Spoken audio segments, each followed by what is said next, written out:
Everyone, and welcome to the May 1st meeting of the Ann Arbor City Council. If you are able, please rise and join us for a moment of silence, followed by the Pledge of Allegiance.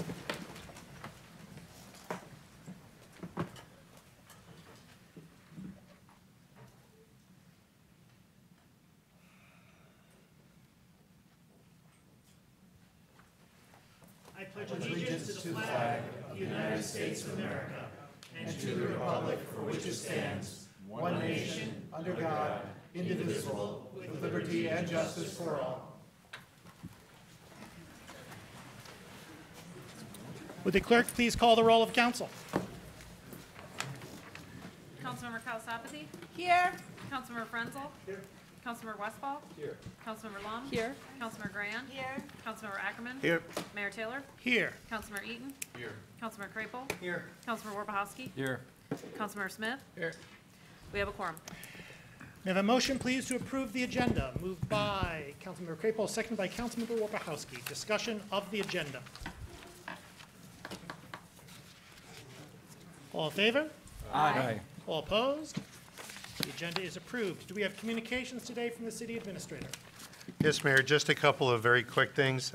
As a reminder, tomorrow, Tuesday, May 2nd, is the Ann Arbor Public School special election. List of polling places on the city's website, and they'll be open from 7 a.m. till 8 p.m. I'd like to acknowledge Wendy Schultz and the Water Quality Lab for being recognized as an extraordinary partner by the Huron River Water Council. And finally, just acknowledge that we are accompanied today by Officer Jordan Murdoch from the Ann Arbor Police Department, who will assist us in tonight's proceedings. Thank you very much. I believe today we have a proclamation. Ms. Schulmeister, if you join me at the front.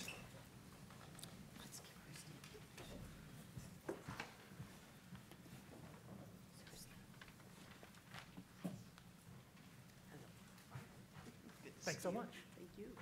So this may come as a shock to people, but not everything that's good that happens in Ann Arbor comes through city government. We are so fortunate in our city to have people working in various nonprofits and other governmental organizations who do great and wonderful things of long endurance throughout the community. And one of those people today, one of those people who have been with us for so many years doing so many wonderful things, is the indomitable Ellen Schulmeister. And so I would like to read a little proclamation on your behalf. Whereas Ellen's remarkable career as a leader in the fight to end homelessness in our community began in 1987, when she moved to Ann Arbor with her family and started volunteering with the breakfast program at St. Andrew's Church. And whereas in 1988, Ellen began working at St. Andrew's as a breakfast administrator, where her responsibilities included managing the breakfast program.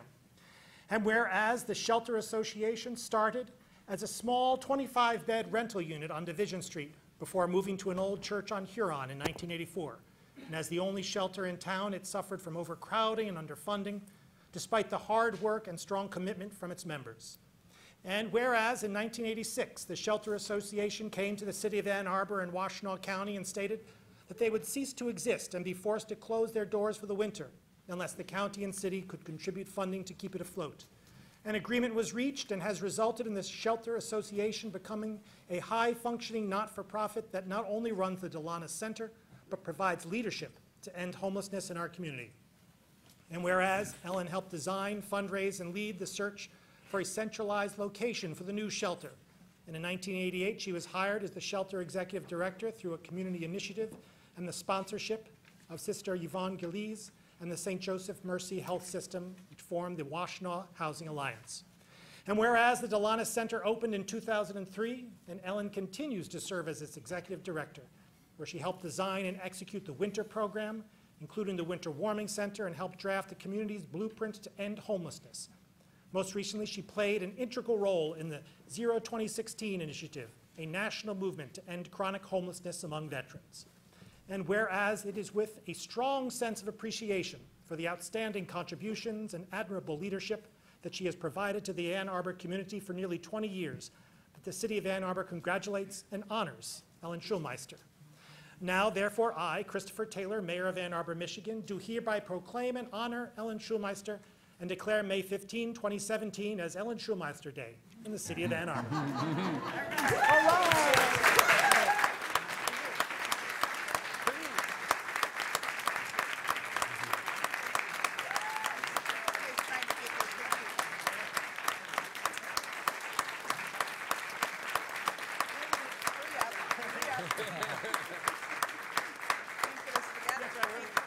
You and I are a little more portrait than landscape. Yes, we are, absolutely.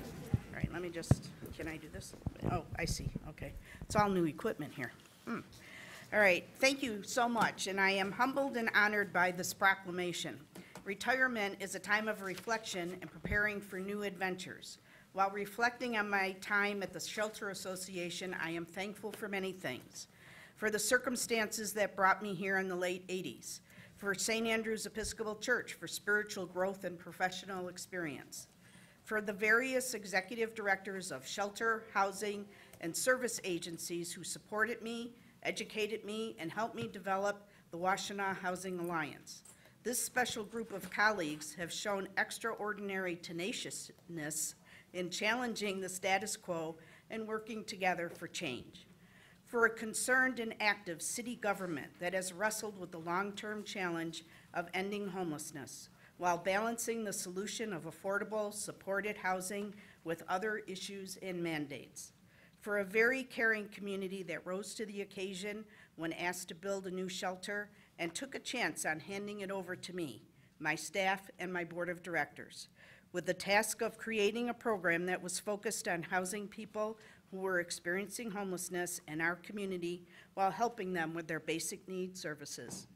To all of you, I say thank you for your respect and the wonderful opportunity you have given me. But always remember, in the words of John Denver, to hope for the future and all that we can be and not what we are. Thank you. Thank you.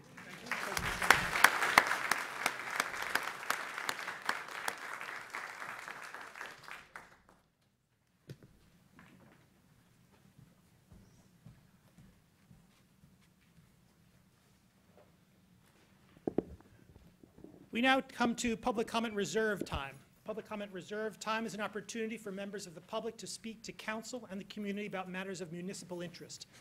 To speak at public comment reserve time, one needs to have signed up in advance by contacting the city clerk.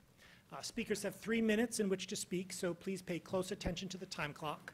And as a matter of courtesy, we may have only one person speaking at a time.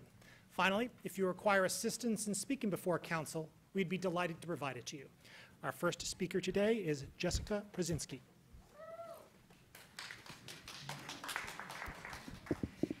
Well, first I have some good news to report on the case of Jose Luis Sanchez Ronquillo. Originally today we found out that ICE denied his stay, but then his lawyers have appealed it to the 6th District Court of Appeals in Detroit, and at about 6 p.m. we found out that they have given him a stay.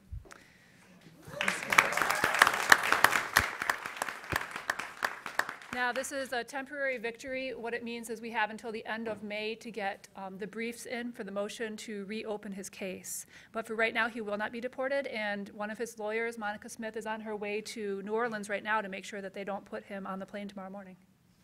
That's great. All right. Now for my prepared statements, which are less exciting, but still important.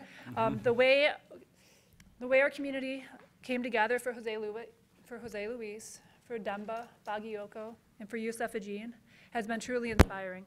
And I want to thank the City Council and Mayor Taylor for throwing their weight into the fight to hold on to our residents. The resolution that we expect to be passed tonight, and that will take its place alongside the Don't Ask ordinance that was passed a few weeks ago, is a very important step in protecting our undocumented family, friends, and neighbors. And thank you for using your power on this council to do what you can to protect us.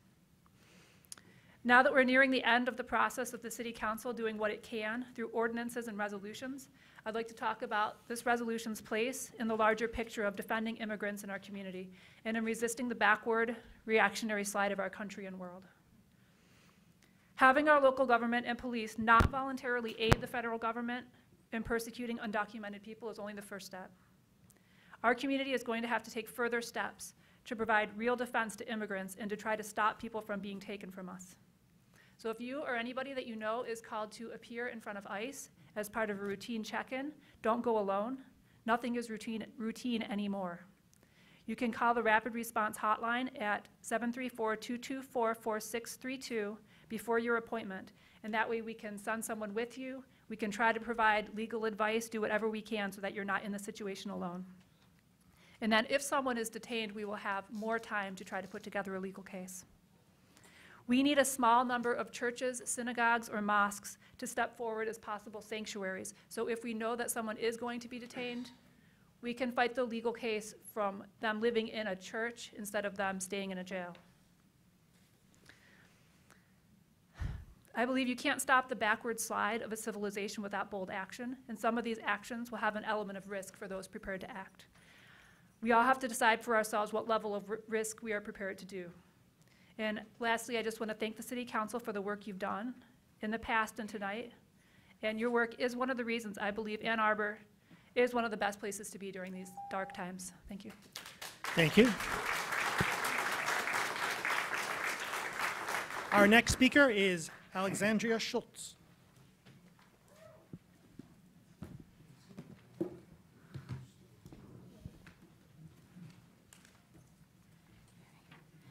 And I just want to thank Jessica Brzezinski again for all her hard work as well individually. I support all and everything that you do, especially what you're going through. Ann Arbor City Council still abashedly deviates from outright calling itself a sanctuary city. This is due to Guy's notions that equate receiving federal funding as more of an aid to the people of the city, when in reality unjustly prioritizes receiving money for public programs that are largely channeled precisely to the demographics at risk of being deported, immigrants and undocumented immigrants. The very people that establish Ann Arbor as a diverse and academically renowned city. We, the people of Ann Arbor, listed here on this petition to make Ann Arbor a sanctuary city. Let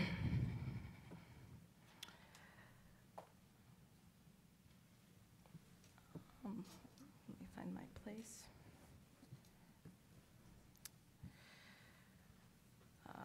Demand further action and to increase resistance to Trump's flawed and unconstitutional and racist attempts to unhinge democracy, and we will not be swayed. To increase resistance, we demand Ann Arbor be declared a sanctuary city and call on our city leaders to make that happen now rather than later. Declaring Ann Arbor a sanctuary city will send the clear message that is needed to protect our undocumented residents that largely are such as a result of the systematic and intentional poor management of the immigration system, to the best of our ability and in defiance of the Trump administration. We will not allow our city leaders to take only token actions that sidestep and standing in complete solidarity.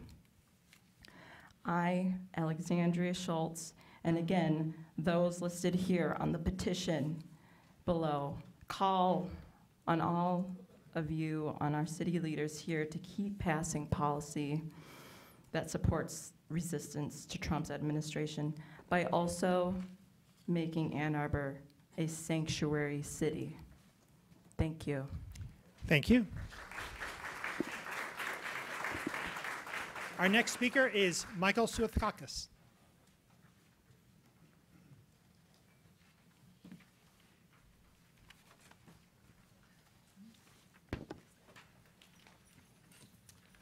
Hello. I'm here today to speak in support of rebuilding the Moorhead Court Delaware pedestrian bridge. The bridge has historically been the surrounding community's only access point to a small park-like oasis that is Mallett's Creek. The creek is home to various forms of wildlife, including geese, ducks, great blue herons, cranes, and the occasional visit from a coyote and deer. Those of us that live on the creek can enjoy this beautiful nature area already, but without the bridge, the surrounding community cannot. Lawton Elementary School, just down the block, used to take field trips to the bridge. Brownies did their bridging ceremonies on the bridge. homecoming, and prom pictures from the surrounding community were all common events that happened on the bridge. The bridge was removed by the city in collaboration with the Lands Basin Homeowners Association with the understanding that if the weir underneath was repaired by the association, the bridge would be replaced by the city. This understanding with the city was made prior to the bridge removal. The association has lived up to their end of the bargain at a cost of approximately $100,000 to repair the weirs. The time has come for the city and this council to fulfill the city's commitment, and I ask for your support to approve the design build proposal from Anilon Corporation that's on your agenda today. Finally, I would like to acknowledge and thank the time and effort put in by city staff, specifically Igor Kortola, Kyla Coleman, Sonia Karnofsky, Nick Hutchinson, Craig Huppy, and Cress Slotin. They did a great job of engaging with us and the community and the focus group that was put together to review ideas regarding the bridge, implementation of the design build process, which is a new thing the city is considering, and review of proposals. It was all a very positive experience, and I want to thank them. Thank you. Thank you. Our next speaker is Debbie Marion. Hello, I'd like to try to convince you, if you have not already been convinced, of the need for the bridge between Moorhead and Delaware. I'd like to speak to that for a few minutes, a bridge over maybe not so much troubled waters, but some very beautiful waters. It's about the only place in Ann Arbor where Mallett's Creek comes above so everyone can see the beauty, as Mike spoke to. There's crawfish, there's great blue heron, there's owls, there's kingfishers. And if you think back to when you were a child, some of your biggest memories are usually being with nature. It's been an idea in Ann Arbor that we have really tried to promote, and I think it's also really important for this bridge. I was there from the very beginning. I'm an original homeowner. I was there in 2008, when we had a meeting with Roger Fraser, Craig Kupi, Hamayoun Perez, Mike Bergen, and at that time we discussed what would happen if the community actually put in this $100,000. And there was discussion that the city would work as hard as they could with us. I look at it as though if you had a child and you said, you raise a certain amount for your education, and I'm going to kick in the other half. Your child earns that amount and says, okay, I'm ready to go to college, and you say, sorry. So in some ways, it's a similar situation that we've experienced. We have put our trust in the city. We have hoped that you would understand this natural resource is as important as we do. I have sent an email to all of you. Maybe some of you read it. Not everybody reads my emails. I understand that. So I've spoken about the importance of the nature, as Mike spoke about, the money, the cost reduction, and also, as I said, the integrity of the city. So I want to thank the city for all the work. I was also on the committee with Mike. Thank you for all the work that you've done on this. I know there are a number of people who have written back to me already, so I urge you to vote for this bridge. Thank you. Thank you. Our next speaker today is Christopher Swinko.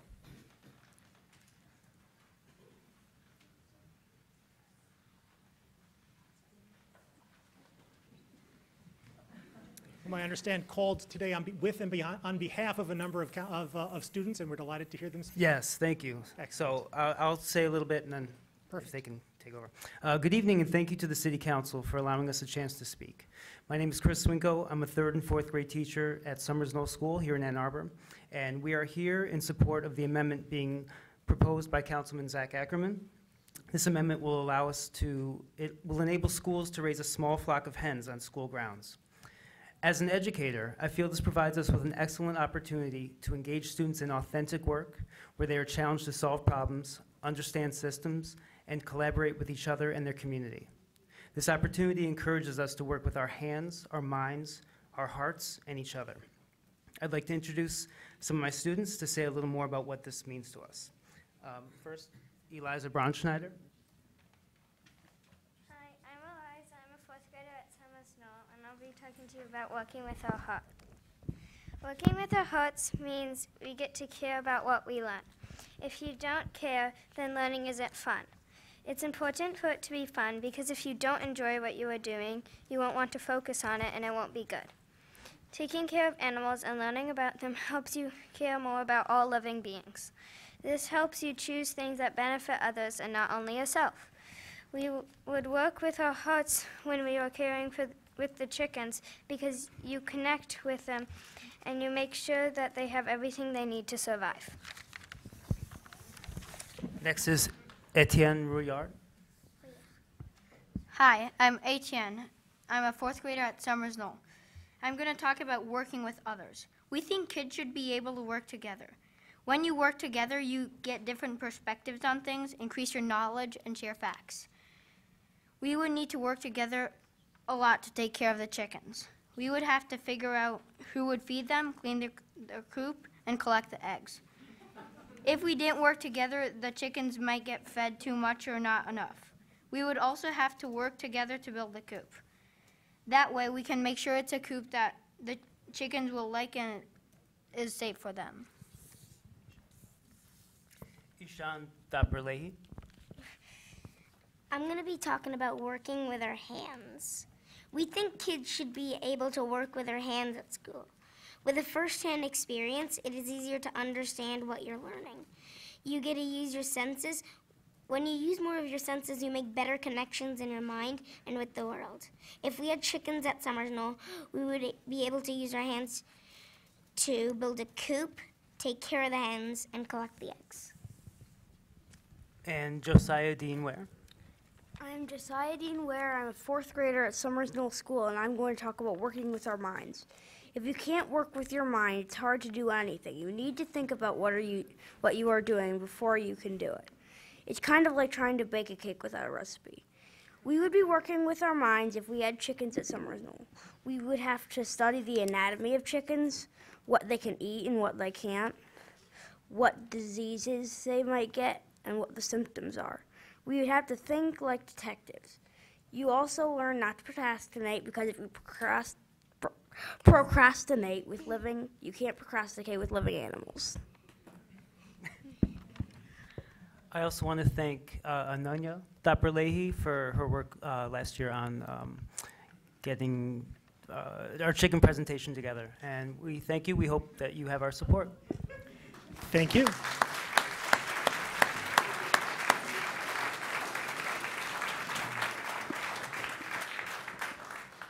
Our next speaker is Nicholas Elsey.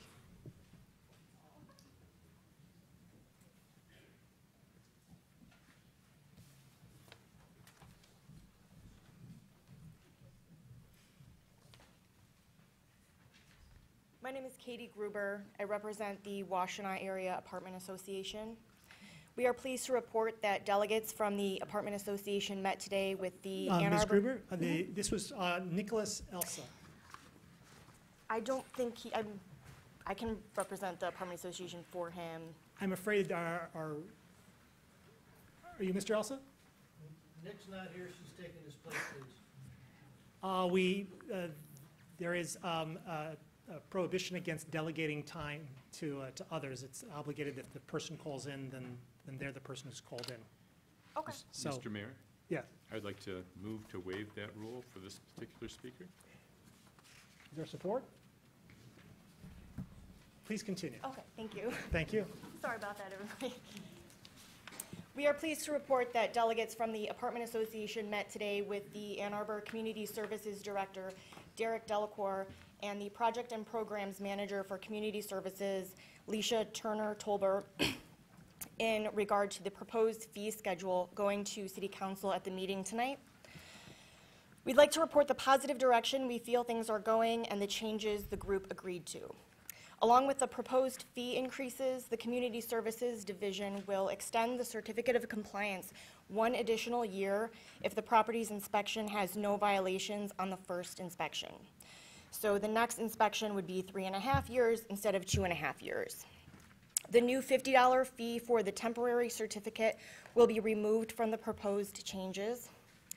The Rental Housing Inspection Department will begin meeting with representatives from the Washtenaw Area Apartment Association on a quarterly basis, potentially reestablishing a working relationship with the community services.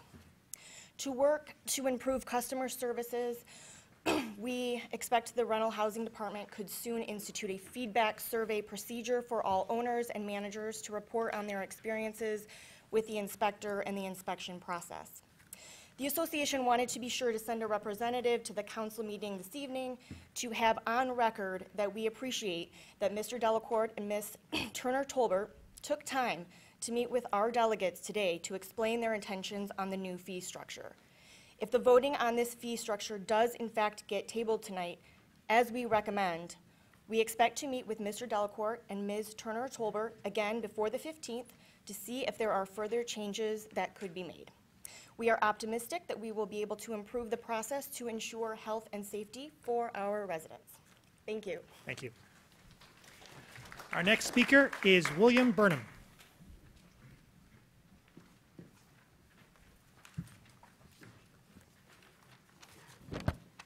Good evening. I'm Bill Burnham, and I'm a retired law professor, but I'm not appearing in that capacity tonight. I'm appearing in the capacity of being next-door neighbor to the Inglis House. Inglis House is 2301 Highland Road, and we are 2303 Highland Road, and we've been there for the past 35 years. Not as long as the Inglis House has, but for quite some time.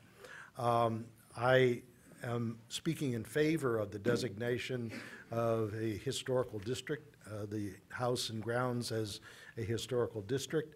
I understand it was done before, and the Court of Appeals struck it down, but for reasons having nothing to do with the merits of whether or not it was properly, it was in fact historical. So this should be a relatively easy decision to appoint the study committee and then ultimately to approve the historical designation. Second point, at the present time, this is a perfect time to do this. This is not a case where you actually have a property owner, particularly a commercial owner, who might be disrupted by the designation of their existing property as being historical, and then they have a whole plethora of other kinds of requirements with regard to that property. This is, as we might say, between owners. The university is selling it. No one has bought it yet, and this is the perfect time to insert any such protections on the property. In fact, the university being a taxpayer-funded public institution makes it even easier. And consequently, I think that this is absolutely the perfect time to do this. There's no negative blowback from neighbors. I haven't spoken to anyone in our neighborhood who was opposed to this, and I've spoken to several who are very enthusiastic supporters of the idea. Third point is to realize that, as I'm sure you do, that a decision not to do it could result in the destruction or alteration of the house and the grounds. This is the only chance to do it. Once it's gone, you can't bring it back. And consequently, I would urge you to keep that foremost in mind. Having lived next door and been charmed by the property, I hope if you haven't been there that you actually go visit it. It is quite charming, and in particular, the ding of the bell of the Dalai Lama every morning as he woke up to do his exercises, and chatting with the Secret Service was always quite a treat. Thank you. Thank you. Our next speaker is Bridget Bly. And I should say, signs are perfectly fine to have in the house. We ask, however, that signs be kept down below the chin so that they do not block the view of people behind you. If you want to hold your signs up, please feel free to go to the back and hold them up. But if you're in the front rows or a row that's not the back, please keep them down so that we can see the people behind you and they can see us. Pardon me.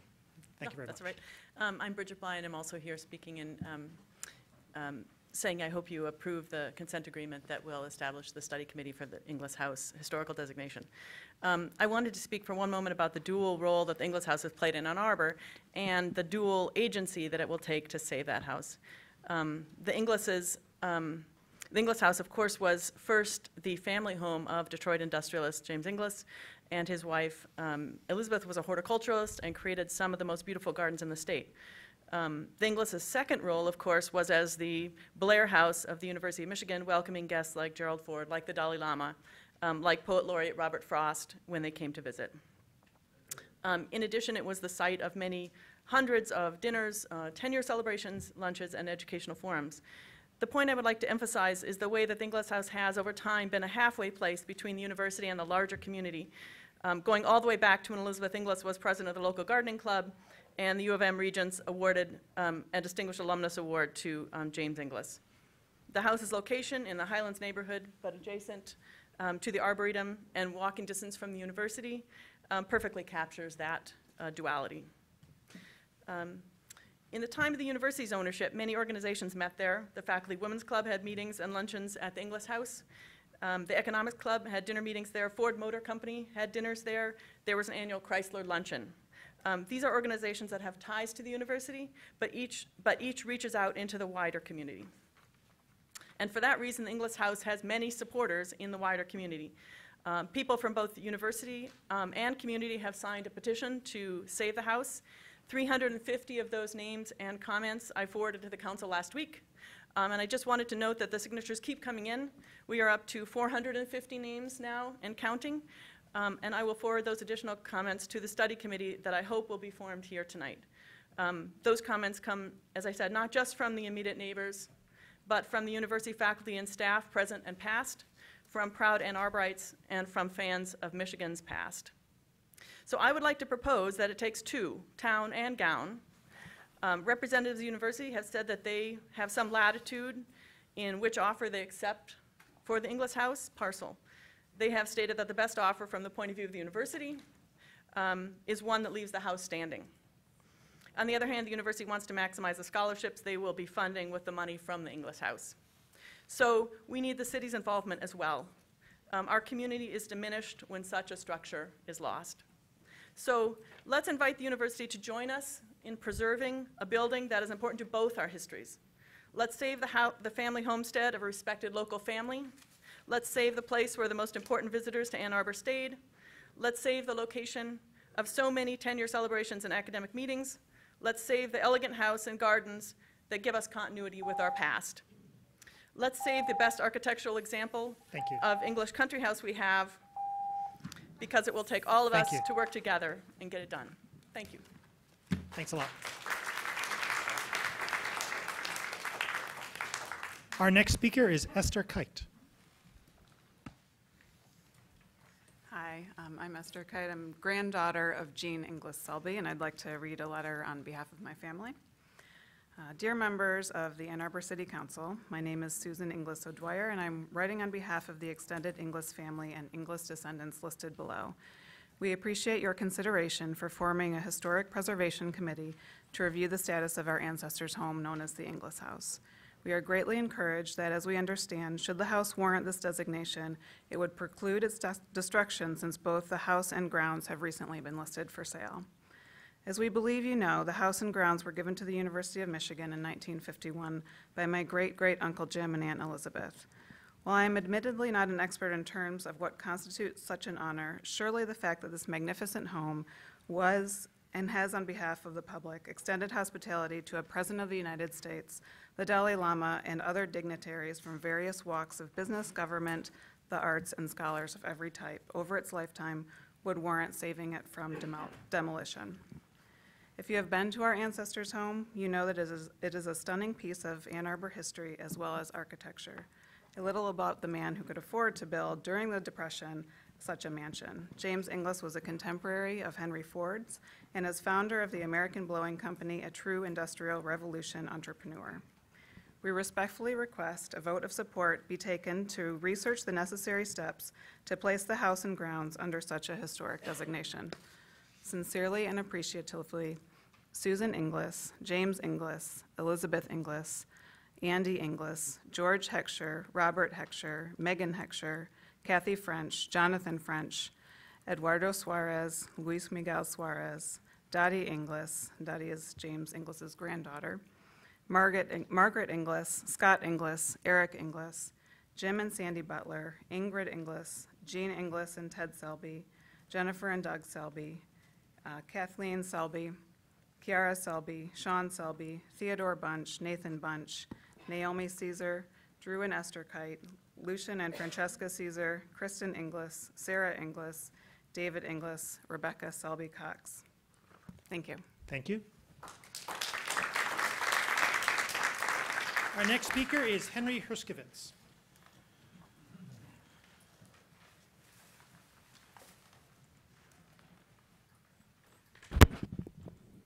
Good evening.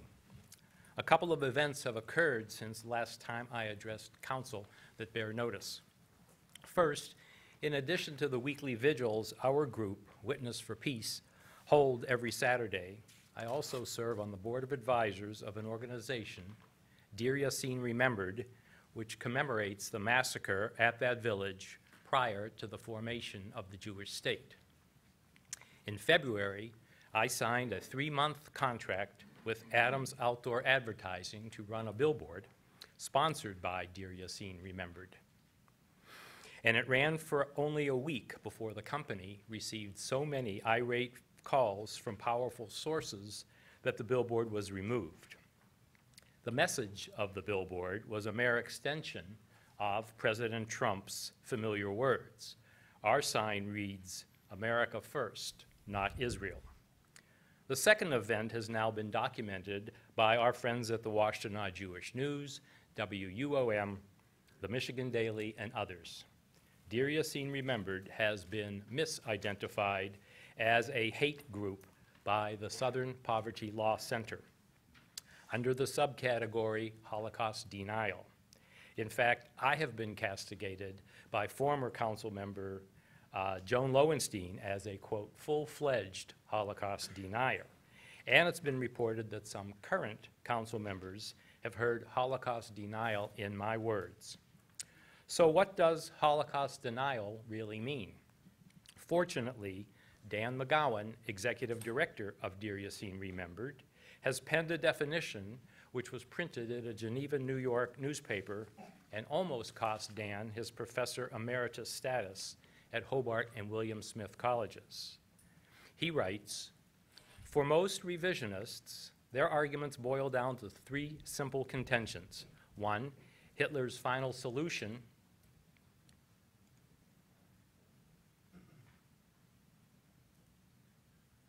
was intended to be ethnic cleansing, not extermination. Number 2, there were no homicidal gas chambers used by the Third Reich. 3, there were fewer than 6 million Jews killed of the 55 million who died during World War II. And he adds, if other myths, like making soap from human fat, have been dismissed as Allied war propaganda, why is it unacceptable behavior to ask if the gas chamber at Dachau was not reconstructed by the Americans because no other homicidal gas chamber could be found and used as evidence at the Nuremberg trial? I will close with a quote from Thomas Jefferson. There is not a truth existing which I fear. Thank you. Thank you. Are there communications from council? Councilmember Frenzel. I'd like to move forward a couple resolutions for appointments to the Environmental Commission, along with Councilmember Chip Smith. First is Joshua Rigo. Joshua is a recent graduate of Seconded by Councilmember Smith. Oops, I'm sorry. Thank you. Frenzel. Mr. Rigo is a graduate from the University of Michigan, has worked for the Clean Energy Coalition, is passionate about clean energy in cars as well as mediation. We think that he'll be a strong rounding out advocate to the Environmental Commission. Oh, my apologies. These are for introduction and not for voting today. So. Yes. Pray continue with CC2, I suppose. And the second is a reappointment of existing council members Susan Hutton, Robert Needham, and Carrie Slavic, who have performed excellently for the last few years. Further communication from council? Councilmember Smith. Ackerman. Thank you, Mr. Mayor. Again, reiterating the reminder that there is an election tomorrow for the Ann Arbor Public Schools sinking fund millage.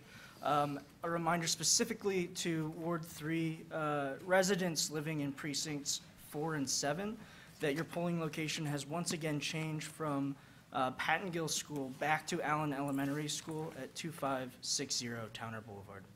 Please vote. Councilmember Kalasapati. A couple of people just from the Stop Trump Ann Arbor group showed me the signature list of 212 people who have signed on that list, and they just wanted me to make sure that I saw it and everybody knows about it, so I did view it. What I wanted to really speak about at this session was there was a meeting in the downtown library on Wednesday. Hillard Hines, the independent auditor that's doing an audit of our police department and police community relations, had a listening session on Wednesday. Council member Ethan Lum and Jason Frenzel were there along with me, and they were members of the public. And those of you who couldn't make it to the meeting, please do make sure, go to the Human Rights Commission web page, please. It's part of the Ann Arbor, City of Ann Arbor's web page. And there is the report there, and the independent auditors urge community members to email them or call them and communicate to them if there are any concerns, any issues that they want to be addressed, because their independent audits can be successful only when there is good community feedback that is given to them. So that's one of the requests that they made, and I hope those of you who do have concerns and issues that you want to raise. And there was a community member who raised a very relevant question. They said, what is the most contentious or problematic relationship in the United States between the police force, and which group is it? And everybody in the audience said it's young African-American men, and there was not a single African-American man at that session. So I'm concerned too. So if we really need this to be successful, we really need to reach out and make sure the people who need to be heard are heard. I mean, white liberalism is great. I mean, that takes us a long way, but that in itself is not enough. And we are trying to resolve issues pertaining to certain groups. We really need to reach out to those groups. So, thank you. Further, Councilmember Grant. Thank you. Want to wish everyone a start to the Commuter Challenge. So happy Commuter Challenge Month to everyone. Hope that if you haven't been able to get out, there are lots of different ways, and I encourage you to go to get downtown and check out the website and sign up with yourself and your coworkers. Also relevant to Ward 3 and beyond, on Thursday, May 4th at 6:30 p.m., the Board of Commissioners is going to hold a public working session to review the 6 proposals for Platte Road redevelopment. And the meeting will be held in the board administration room at 220 North Main. So if you're interested in those proposals, you can preview them on the County Platte Road website or come to the meeting on Thursday. Further discussion? Further communication from council? Mr. Mayor. Oh, Councilman Reed. Thank you. I want to remind my colleagues that following the last meeting where we voted on the core spaces project downtown, that our Council Rule 13 allows anyone who voted in favor of that, voted with the majority, to make a motion during this meeting for reconsideration of that. Certainly, if anyone who voted for it moved to reconsider it, it would change the outcome, because it only takes 4 votes for us to change our decision on selling that property to core spaces. I certainly hope somebody will step up and reflect the wishes of our downtown businesses, our downtown residents, and residents throughout the city. Thanks. Further communication?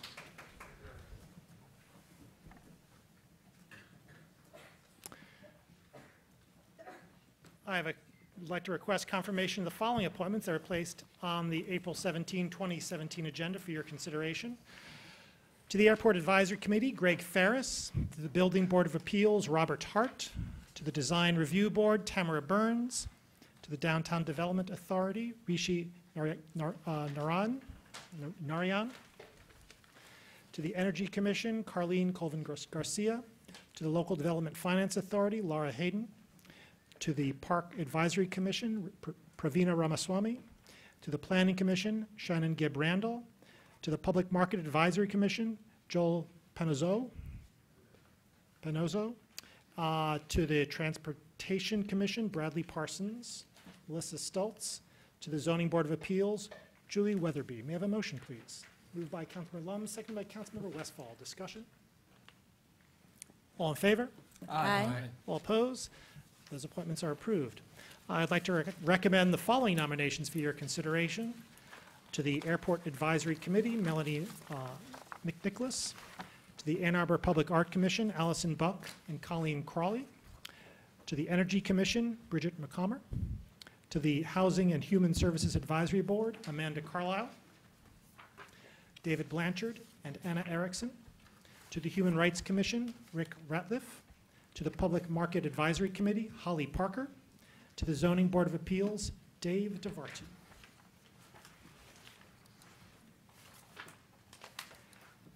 We now have before us the consent agenda.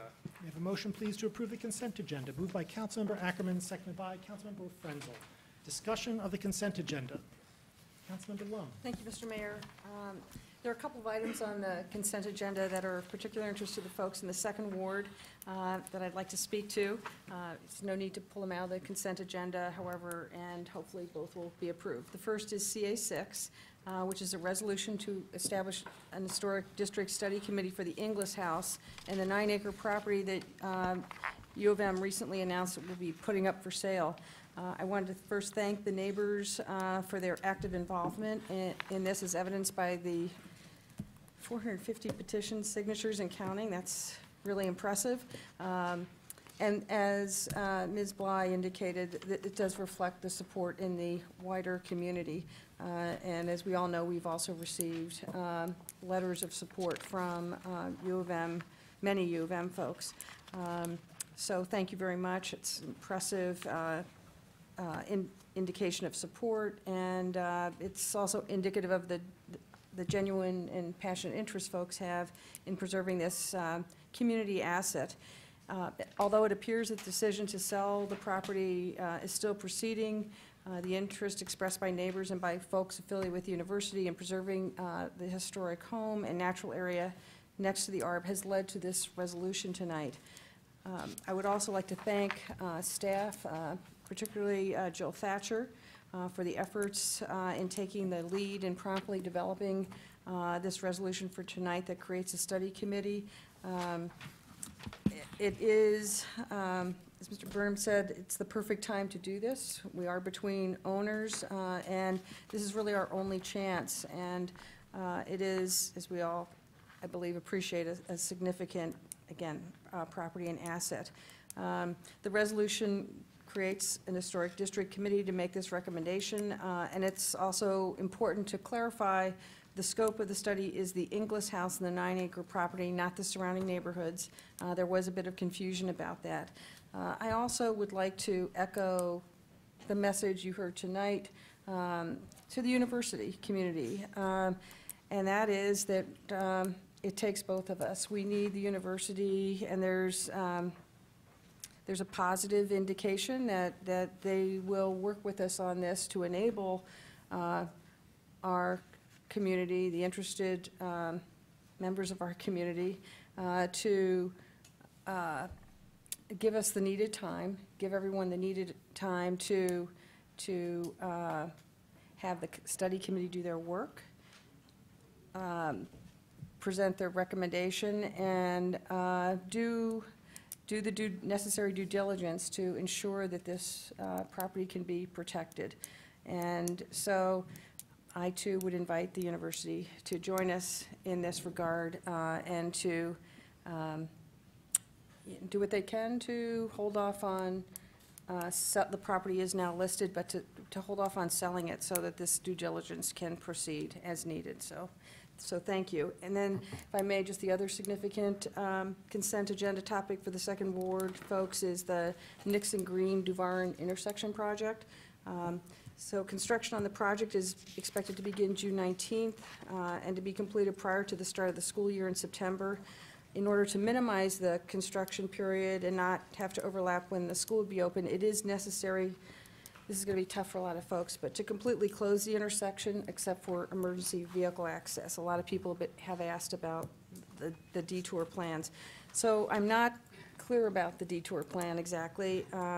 We know you're proposing a complete closure, again, except for, again, emergency vehicle access, but it would be helpful if someone from staff could speak to that. Please, is there someone here, maybe Mr. Lazarus or Mr. Hupy? The detour plan for the Nixon Green Duvarin intersection project? Anybody? Thank you, Mr. Hutchinson. The detour plan for getting traffic around the intersection will be to use Pontiac Trail for commuters coming in from outside of town.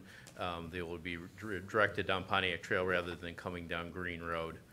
Other legs of that intersection will be just sent around Duvarin to Pontiac or down Green Road to Plymouth. Okay, thank you. So that will be the routes for this summer. And again, clearly this is an important project for the neighborhood, so thank you. And I will just also add that that one disappointing aspect of this project that we've learned about tonight is that the project will cost $750,000 or 36% more than we originally thought. $750,000 and 36%, that is a huge change. And I would say what's particularly disappointing about this is that when we set the developer's contribution amount, we were told the cost estimate at the time was conservative, with plenty of contingency, and we were assured that the fixed developer contribution would be 50% of the cost. And since we had received a grant, the city's direct contribution would be $245,000. With these new estimates, the developer's fixed contribution now represents a bit more than a third of the cost, not the 50% that was deemed appropriate. And the city's contribution isn't the $245,000, but 4 times that at $1 million. And we have no recourse with the developer. So I think this is really unfortunate, but it is what it is. The good news, though, is that at least we'll be moving forward with this project, and I think it will improve safety with a realigned intersection. And then lastly, the next step needs for the city should be to move forward with the traffic flow improvements along Nixon Corridor, because we all know that the traffic situation throughout the corridor is very problematic and will only get worse with Nixon Farms and Woodbury developments when they come online. So thanks. Further discussion? Councilmember Westphal. Thank you, Mr. Mayor. And with apologies to the long agenda, I will be pulling something, but I did want to echo my ward colleagues' thanks to the community who came out tonight and have been emailing all of us very in concert and effectively about your opinions on this property. So, and I understand there's also been an effective effort with the regents. You know, we are very collegial with our Regental friends. Sometimes we have different missions, and they have clearly a different outcome that you know, was arrived at with their vote. I'm hopeful that they could still work something out in terms of a deed restriction or something while this is on the market, but I'm excited that we're considering a study to look at this. It's certainly a significant property and piece of our culture and identity, so I'm hopeful that we'll have a great result. to the business end of this, I would like to pull CA 18 for discussion and insert it where our chair deems appropriate.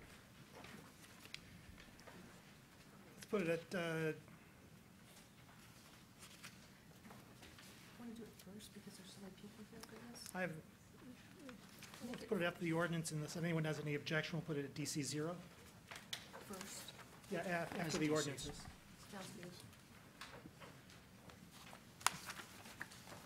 Yeah, thanks.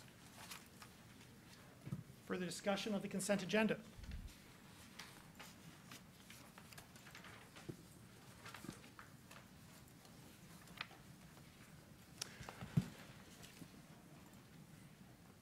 For my part, I am, I was very interested too to move forward on with the Historic District Study Committee. I'm glad that this is going to be part of our conversation and excited to hear the result. I'll observe that this is an unusual circumstance in which we have a study. Typically, when we create an historic district, it is residents who come to us who want their homes in an historic district to preserve their property and the property of their immediate neighbors as a group. Here we have a group of people wanting a separate property granted as an historic district. I guess I'd be open to hear if the residents were interested in expanding the historic district to historic district consideration to their property as well. But in the meantime, I'm glad that we're moving forward on the on this one as well. The property owner, in this case the university, I understand has no objection to this going forward. So this is not, even though it's presently a public owner, this isn't, I think, viewed as an affront or an obstruction from their perspective. And this, I think, for my part, is where I get to the point of comfort. In addition to the undeniable beauty of the place. So let's hear it for beauty. Further discussion of the consent agenda. Thank you, Councilmember Lum. Thank you, Mr. Mayor, and thanks for what you just said about Inglis House. And I will just, for the record, say I'm quite certain that the adjoining properties, the neighbors, are not interested in extending the work of the study committee to look at properties outside the 9-acre parcel. And I would also just note that we have 14 historic districts in the city, and we have several that are smaller than this parcel. And we all know Cobblestone Farm is a historic district. And there are others like that. So this is not unique in looking at a very, refined area, if you will. So just put that on the record. Thanks. Further discussion? All in favor? Aye.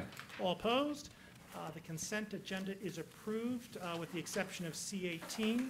The vote is unanimous, thus satisfying the 8-vote requirement with respect to CA13.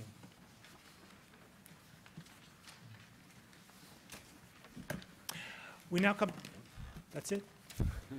We now come to a series of public, we now come to a series of public hearings. Public hearings are opportunities for members of the public to speak to council and the community about matters specific to our agenda. In order to speak at a public hearing, one need not have signed up in advance. Speakers, however, must be speaking to the matter of the public hearing. Speakers have 3 minutes in which to speak, so please pay close attention to the time clock.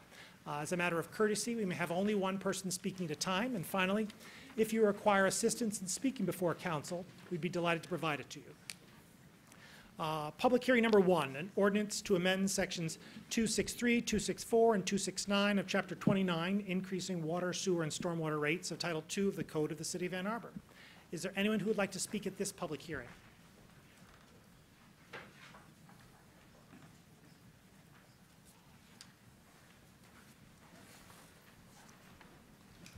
Hello, my name is Mike Apple. I'm a resident at 613 North 5th Avenue, and I had the opportunity to sit on the Stormwater Rate Advisory Task Force. I want to commend the Public Services Department in their work on doing this because they did a great job involving the public. And we went through many different scenarios to be able to look at how the rates were going to affect the citizens. And, excuse me, also tried to play with those rates to be able to make sure that the impact was less over time. I think it gave an excellent value for service. The other part of this that's interesting is this was not the first time that I sat on the Stormwater Rate Advisory Task Force. I had also done so in 2006, where we made similar recommendations. We developed a tiered structure to be able to make the people that were generating the most stormwater pay the highest rates. And that was something that the council at that time found very palatable and easy to accept.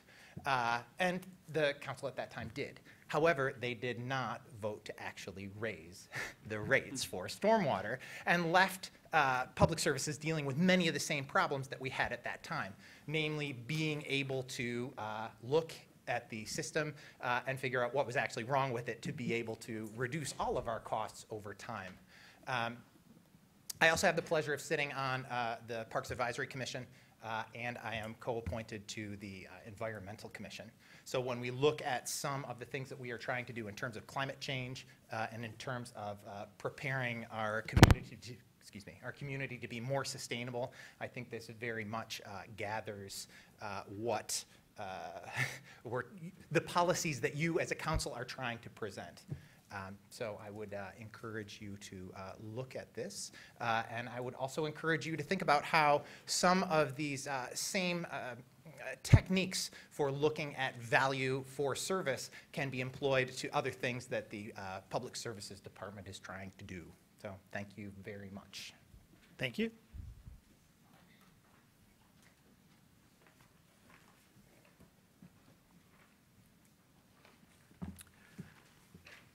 David Deepice. I'm also here to speak to the stormwater rate increase. Specifically, I'm a little concerned about both how this process came about and specifically, even additionally, how some of the credits were calculated. I'll just address some of the credits first. For residents, there is a credit for Chapter 63 compliant stormwater control of $13.13 proposed. I'm not sure what that Chapter 63 is. I mean, how do you get that? I know that a part of Chapter 63, if you add more than 200 square feet to your property, whether if impervious surface, you have to, take care of the first flush of that. But I'm more concerned about credits that are available to other entities besides residential properties that are not available to residential properties. Specifically, the Community Partners for Clean Streams.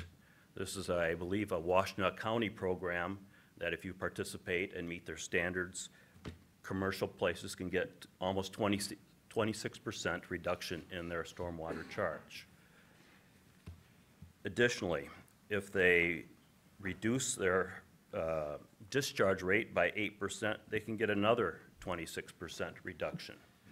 Whereas this sort of stuff is not available to residential customers. And it seems only fair that if this is going to be, if this type of service is going to be available to commercial entities, it should be also available to residential entities. Maybe not in the same form, because obviously commercial properties are different than residential's, but I hope staff could come up with something that would make sense, and maybe they will do that. Perhaps some of you are wondering why I didn't bring these questions forward earlier, and that involves the process. Back in June of last year, when we had this first meeting about the stormwater level of service and rate analysis, we were kind of promised that there were going to be 2 public meetings. There were going to be web posts. There were going to be updates to the website. Even now, if you go and look at the city website that involves the stormwater rate level of service and rate analysis, there's nothing additional posted. There weren't meetings, there weren't minutes of the advisory committee meetings, there weren't updates, and that's a bit of a disappointment to me. I mean, I'm sure the advisory committee did an excellent job in reviewing this stuff, but as a resident, I think that information should be available to review by the public. So thank you for your time, and I hope you will consider these questions as you review the rate increase later. Thank you. Is there anyone else who'd like to speak at this public hearing? Good evening, Jeff Hayner, Ward 1. As the gentleman before me spoke so eloquently to it, it's again the lack of broad public input that concerns of so many residents. And as happenstance would have it, once again, on the very day that you are considering voting, no doubt, to raise our water rates again, I received my bill. And so we're up to our modest home, which with every credit that we can get. We're a river safe home. We do everything we can do. I've got all kinds of French drains. We've made sure our stuff's disconnected from the storm, our footer drains, everything. I'm only paying about $600 a year. I don't know if that's good or bad, but we don't pay much for water. And this is going to bring it up to, it's going to add like another $4 or $5 a month. And that's not so bad as long as we're paying down our bond payments, that we're supporting existing repairs and maintenance, and that we're saving to deal with the Gelman plume. If we're spending to expand our system to allow for new growth, then I'm not so in favor of it because it's not really equitable. Because if this new growth that we're going to be talking about the next public hearing, more high-rises, Nixon, all the runoff from Nixon Farms, which is already well underway, if this growth paid for itself, our rates wouldn't be going up all the time, but they are. And so not only are we paying for our own legacy costs, our current costs of the resources that we use, but we're paying for the legacy costs of that, the maintenance, and we're paying for all these new people to come online. And so this isn't an anti-growth diatribe, but the fact is that I don't think anybody on this council makes a claim to be a climate denier or a science denier, but the science of plumbing is very simple. It's inputs and outputs, and the more in you have, the more out you got, and the more it costs everybody to bring that volume of service up. And so think about that when you think about things like affordable housing and raising our rates for the third time in as many years. And think about what that does to the people who are on fixed incomes. And consider how all these things are tied together. The stormwater issues that are going to be created by Nixon Farms development, among many others, are something that we're paying for right here. That's why the stormwater is going up 26%, like the first gentleman spoke about, because you didn't do it in 2006. But stormwater is going up disproportionate to the water service rates. And that's because we have a problem with our system. Our system is overloaded. We've taken too much agricultural land out of service and built houses on it. We're building in the Allen Creek Greenway, in the floodplains. We're not doing the good long-term things for the city to keep our costs down and to keep our watershed safe and sustainable. Thank you. Thank you. Is there anyone else who'd like to speak at this public hearing?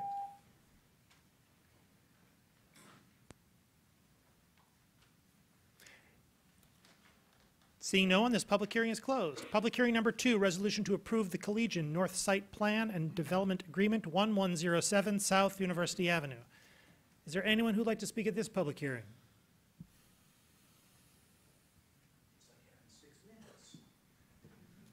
County gives you 5. We're here to talk about high-rises again. There's such a disappointment last week that everybody went, between the no public hearings, between the 2 meetings, they went and wrote their 1,600-word apologies to future voters and read them off. Didn't listen to what people were saying about high-rises, but there's a big concern about the growth and the constant push for constant growth in this town. And I feel like I need to come up here and not let people get away with saying this density is green first, because it's not. Building these structures are one of the least green things we can do. We don't demand any kind of zero energy use, anything, any kind of carbon taxing on these things. The manufactured cement is the most energy-intensive consumer product available. Anytime you put cement in a building, like we're doing to the sky, it's 10 to 20 times less green than ecologically harvested, like my companion Kai here knows up in Canada where they have a forest stewardship. That's good green building, is wood building. Stick built is the way to go. But this stuff isn't. It's using steel and cement. It's not green. And there's also a myth floating around that the more people we pack into these high rises, the more single-family homes are going to come on the market and be affordable again. Well, that's a myth. To take it from a guy in the trades, because the people who are buying these handful of single-family homes that are coming back on the market are gutting them and flipping them and often tearing them down to build new giant houses. So there's nothing affordable about any of this. And another thing that I think gets on some people's nerves is with all these new buildings, especially in the downtown area, they most often represent out-of-town owners. So they're not local owners. They're not folks who really care about what happens here in Ann Arbor. And if this is bringing, say, 1,500 bedrooms online, maybe that represents, 0.5% of the total population here in Ann Arbor. But 100% of that population is not owned locally. And I think that's an important thing because all our costs go up when we're footing the bill for these out-of-town developers. I could say it's another ugly building. I could say it's too tall. I could say it's a bummer that DDA is going to get first grabs at all that tax money that's coming from it. But fortunately, for the foresight of our council, I think they're going to reach their cap soon. So some of that money will be going back to the schools and into the community, and that's a good thing. But just generally, I think don't try and couch the votes for this pro-development in some kind of greenwashing. Thank you. Is there anyone else who'd like to speak at this public hearing?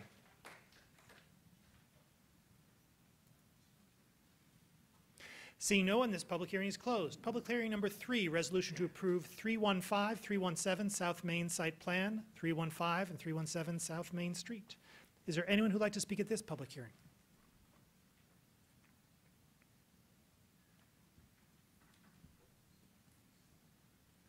Seeing no one, this public hearing is closed. Public hearing number 4, resolution to approve fiscal year 2018 fee adjustments for the public services area, engineering, systems planning, public works, and water treatment services. Is there anyone who'd like to speak at this public hearing?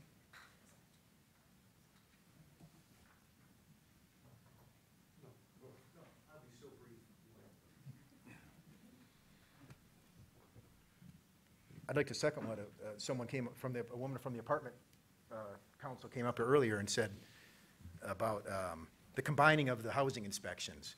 And as a person who follows housing inspectors through, as acting as an agent for many property owners, I think it's a good thing that you're doing by combining those inspections, especially if the place is ready to go on the first one. And they rarely are. And there is a perception in the community among property owners and renters that the good people from building inspection and housing inspection are looking for an excuse to come back a second time and hit them with another bill. But I don't think there's not been one instance where they haven't, in all my years of doing this, where they haven't found some reason to come back again. And I will also add that there is not one instance where they haven't missed something that I've fixed in between their visits in case that was the thing they were going to come back and lay on this landlord. And so I think this is a pretty good thing that you're doing. I think it's a worthy case of readjusting these fees and these inspection schedules. My only concern is that going out that extra year, a lot of damage can happen to a unit in a year. And so I don't know if that's the right amount of time. I mean, certainly the people in services know better, but I think that what the woman from the apartment commission said is accurate. I think that's a good way to do things because if a place is clean like that, it's going to stay clean. You got a landlord who cares. And that's a nice thing to find in Ann Arbor because it's a real mix out there. I don't know how many of these places you get into, but the affordable ones are like this and the expensive ones are like this, and they all have problems. So hats off to the building inspectors. Thank you. Is there anyone else who would like to speak at this public hearing?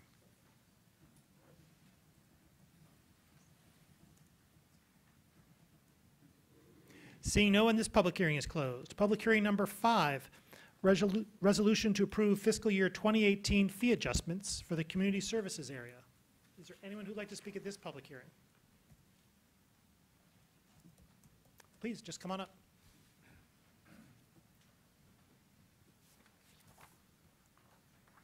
Hello, my name is Tom Ewing. I'm on the board of Washington Area Apartment Association.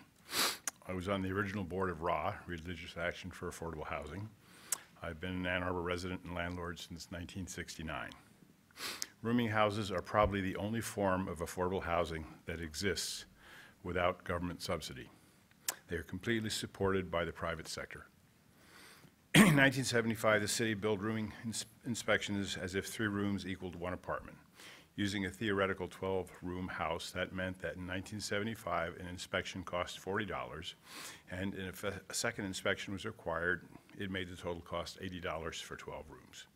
If that $80 were adjusted by inflation, then the cost today would be $354. In 2010, when the current rates were being set, it was suggested by some staff that rooming house be billed at $15 per room. And when management said, well, what about the kitchen and the bath, the staff suggested a flat rate of $100 plus $15 per room. That would mean the rooming house inspection fee for 12 units would have been $280. This formula was rejected by management, and the current fees of $60 for the first inspection and $40 for the second inspection were established, resulting in a current cost of $1,200 for a typical code inspection of a rooming house with 12 rooms. The new fee now proposed is $50 per room for 2 inspections, so the cost would be $600 for 2 to 3 hours of inspection time. It's much better than the initial $165 per room proposed, and I thank Mr. Delacourt for that adjustment. But I think if council wants to truly support this form of affordable housing, then they can do better. A charge of $30 per room for 2 inspections would equal $360. More than $120 per hour for inspection time, and more than a CPI-adjusted 1975 rate of $354. Another alternative would be to make 5 rooms equal 1 apartment, or even better, you could charge $210 for inspecting 12 to 15 rooms, just like the city of Ypsilanti does. If the council decides not to adopt these new fees, then the current cost of $100 per room needs to be addressed, perhaps by designating a ratio of 5 rooms equals 1 apartment. Many financially struggling, hardworking people will appreciate your bending in the direction of trying to assist this type of affordable housing. Thank you. Thank you. Is there anyone else who'd like to speak at this public hearing?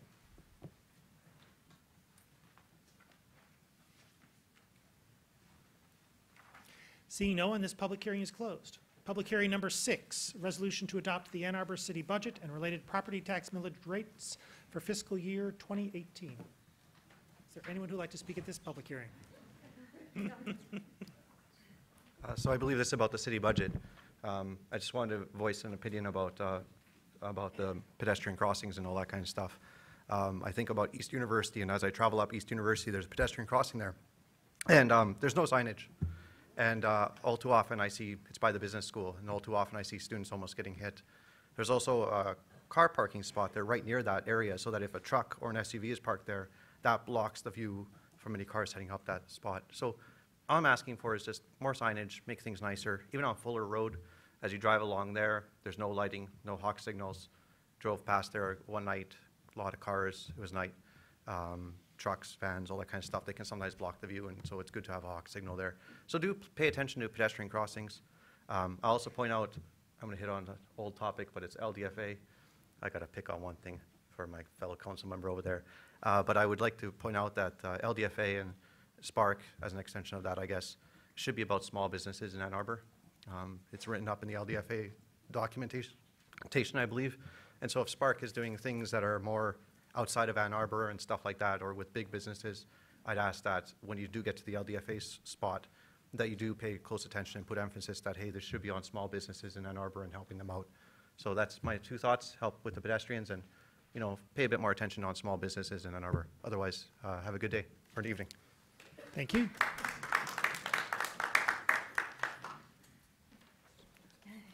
It's safe. Yeah, it is. Well, good evening, council members. I want to address an issue on the budget. And first, I'd like to thank you for saving the lives of 54 deer in winter 2017.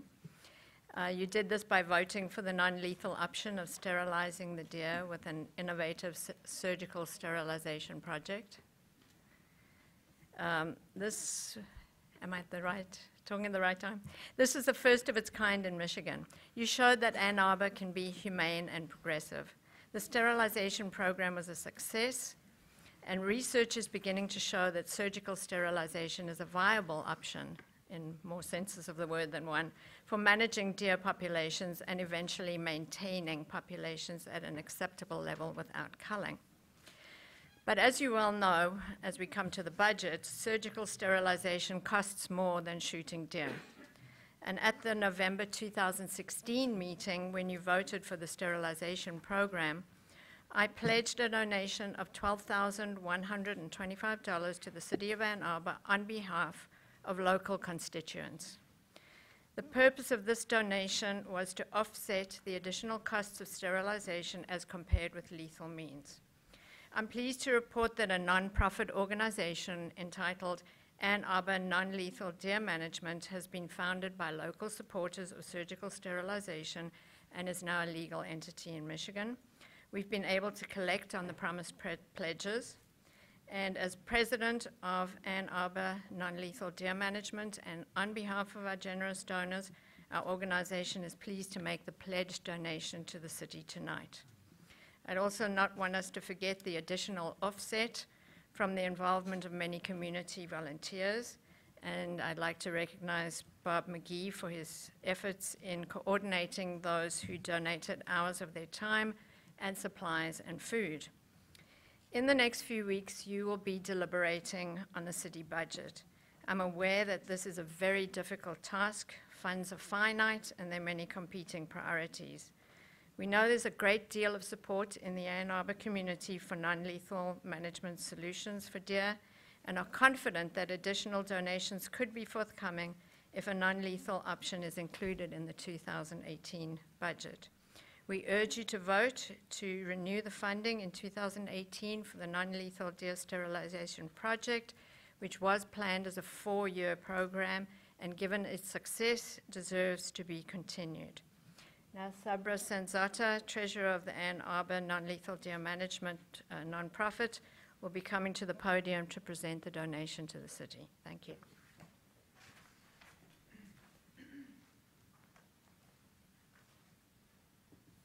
Hi, my name is Sabra. Do I have permission to approach? And sure. Thank you.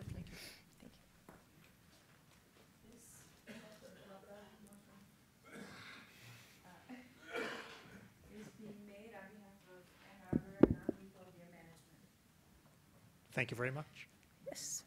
Please accept our donation to be applied to the Non-Lethal Deer Management Program. We make this donation in good faith to show that we support the non-lethal program in words and with positive community action. Our group, A2 Non-Lethal Deer Management, is a registered Michigan corporation set up as a nonprofit. We're pending IRS 5013C status, but many of our donors don't want to wait for that milestone to promote the cause of compassionate wildlife management. So if this council is of the mind to continue and expand the program, leading to the eventual obsolescence of the call, we will redouble our fundraising, outreach, and involvement. If the council would be amenable to include information about Ann Arbor Non-Lethal Deer Management to the public, and especially to those who are looking to make a practical contribution towards compassion, it'll help us to do the work to minimize the financial cost to the city. As pleased as we are that a non-lethal program was successfully implemented last winter, our eventual goal is to make culling unnecessary. Thank you very much. Thank you.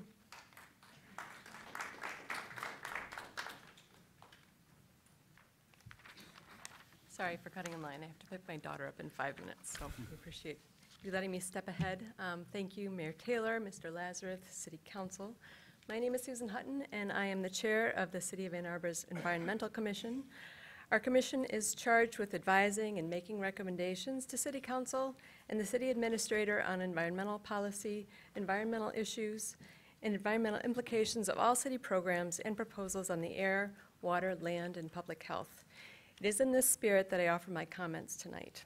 Last week, on Thursday, April 27th, the Environmental Commission passed a resolution in support of a memo to recommend allocating the proposed $165,000 for climate and energy in this fiscal year 2018 budget as follows. We believe the city should continue the partnership between the city and Clean Energy Coalition to implement A2 Solar for All. We also believe the city should continue to partner with the Washtenaw County's weatherization program. Because these funds are now recurring, we urge you to hire 2 FTEs to address sustainability. We recommend 1 1/2 of these positions be funded by the allocated general fund money, and we recommend the other 1/2 to be funded from the solid waste fund. We also recommend, per the proposed budget, that the city launch a pilot program to replace inefficient appliances in rental housing. More information about all of these things is included in the memo that Council Members Smith and Frenzel will share with you. I also wanted to share our serious concerns about the status of the material recovery facility, which has been closed since July of 2016. At our meeting last week, we were told that the city anticipates having a blueprint to stop shipping our recycling to Ohio in 12 to 18 months. We were surprised and alarmed by this timeline, which we think is completely unacceptable. Because the MRF was closed, the city has spent significantly more money than it budgeted in fiscal year 2017, and the interim MRF contract you have yet to sign will also significantly increase the city's recycling costs, which, according to the most recent records that we have, means spending at least $1,172,236 per year.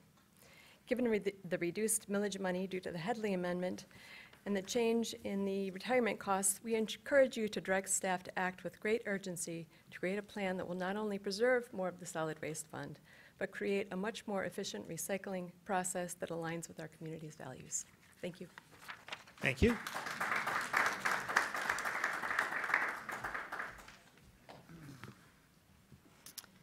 My name is Nancy Ogilvie, and I'm also here to advocate for increased funding for climate action, specifically implementation of the city's climate action plan and the climate partnership.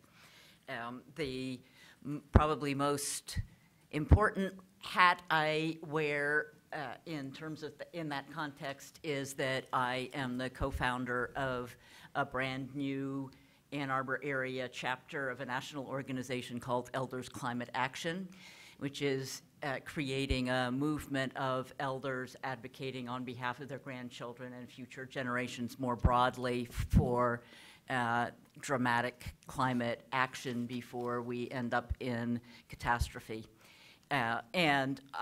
Elders Climate Action National conducted a conference Thursday and Friday last week in DC before the climate march. I was there, and one of the really important things that our speakers emphasized was that the U.S. can, in fact, meet our obligations and commitments under the Paris Accord with just state and local climate action if it's dramatic enough and well-funded enough.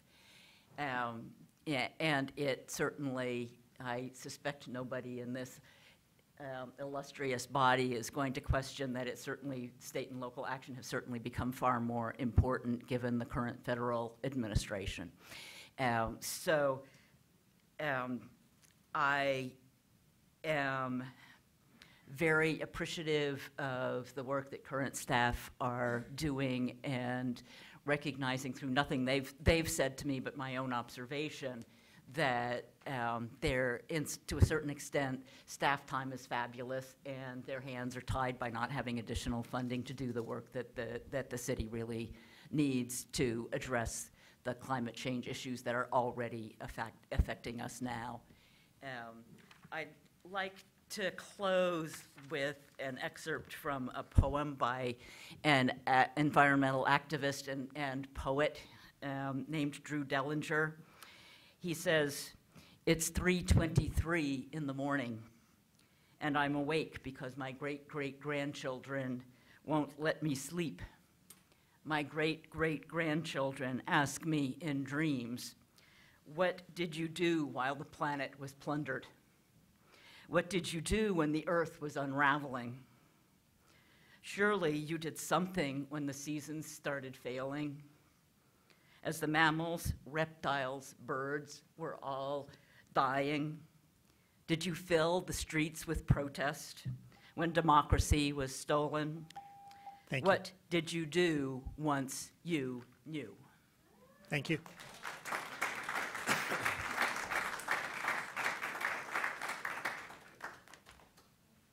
Good evening. As you will hear right now, there are different points of view on the deer issue in Ann Arbor. FAWN, Friends of Ann Arbor Wildlife and Nature, asks the City Council to place a moratorium on killing and sterilizing Ann Arbor's deer in 2018. You will save the city $260,000. You have killed 159 deer and sterilized 54 for a total of 213. That is more than 2/3 of the 315 estimated in the February 1st aerial flyover survey. FAWN has been disappointed because sterilization was supposed to be instead of killing, not in addition to killing. We ask for a moratorium until you can report on the results and the effects of killing 40% of Ann Arbor's deer herd. What has been gained? And was $260,000 a good use of taxpayer money? The education component in the city's deer management plan was supposed to be developed by March 15th and publicized by April 30th. We have not fulfilled our goals here of increased signage, education brochures, deer crossing signs, deer-resistant gardening campaign, and review of the fencing ordinance. You can roll your eyes, but they work, and they're a fraction of the cost. All these measures would be a fraction of $260,000 when our affordable housing budget has zero. Special interests dominate your votes, and they dominate your priorities to spend $260,000 annually on deer. Thank you. Thank you.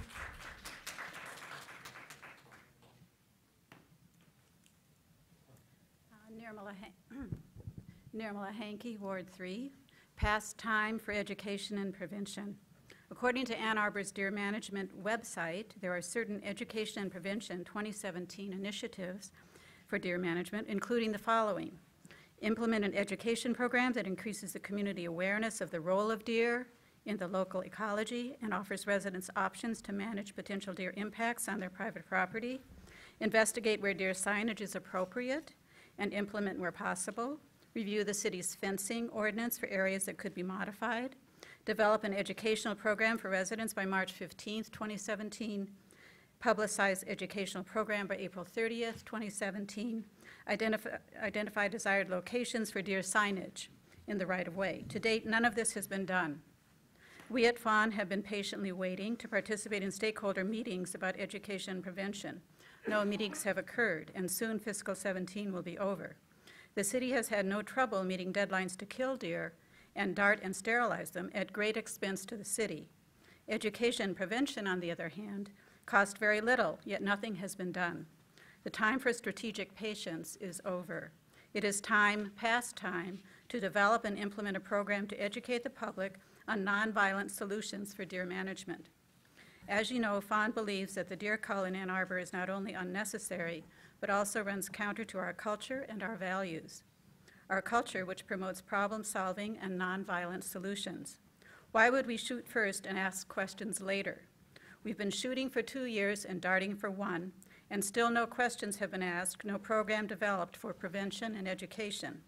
We strongly support Mayor Taylor's end-of-year 2016 statement on the, quote, deer problem. He says, quote, shooting in the parks, even under controlled and person-safe conditions, has shaken many residents' conception of their city and their home.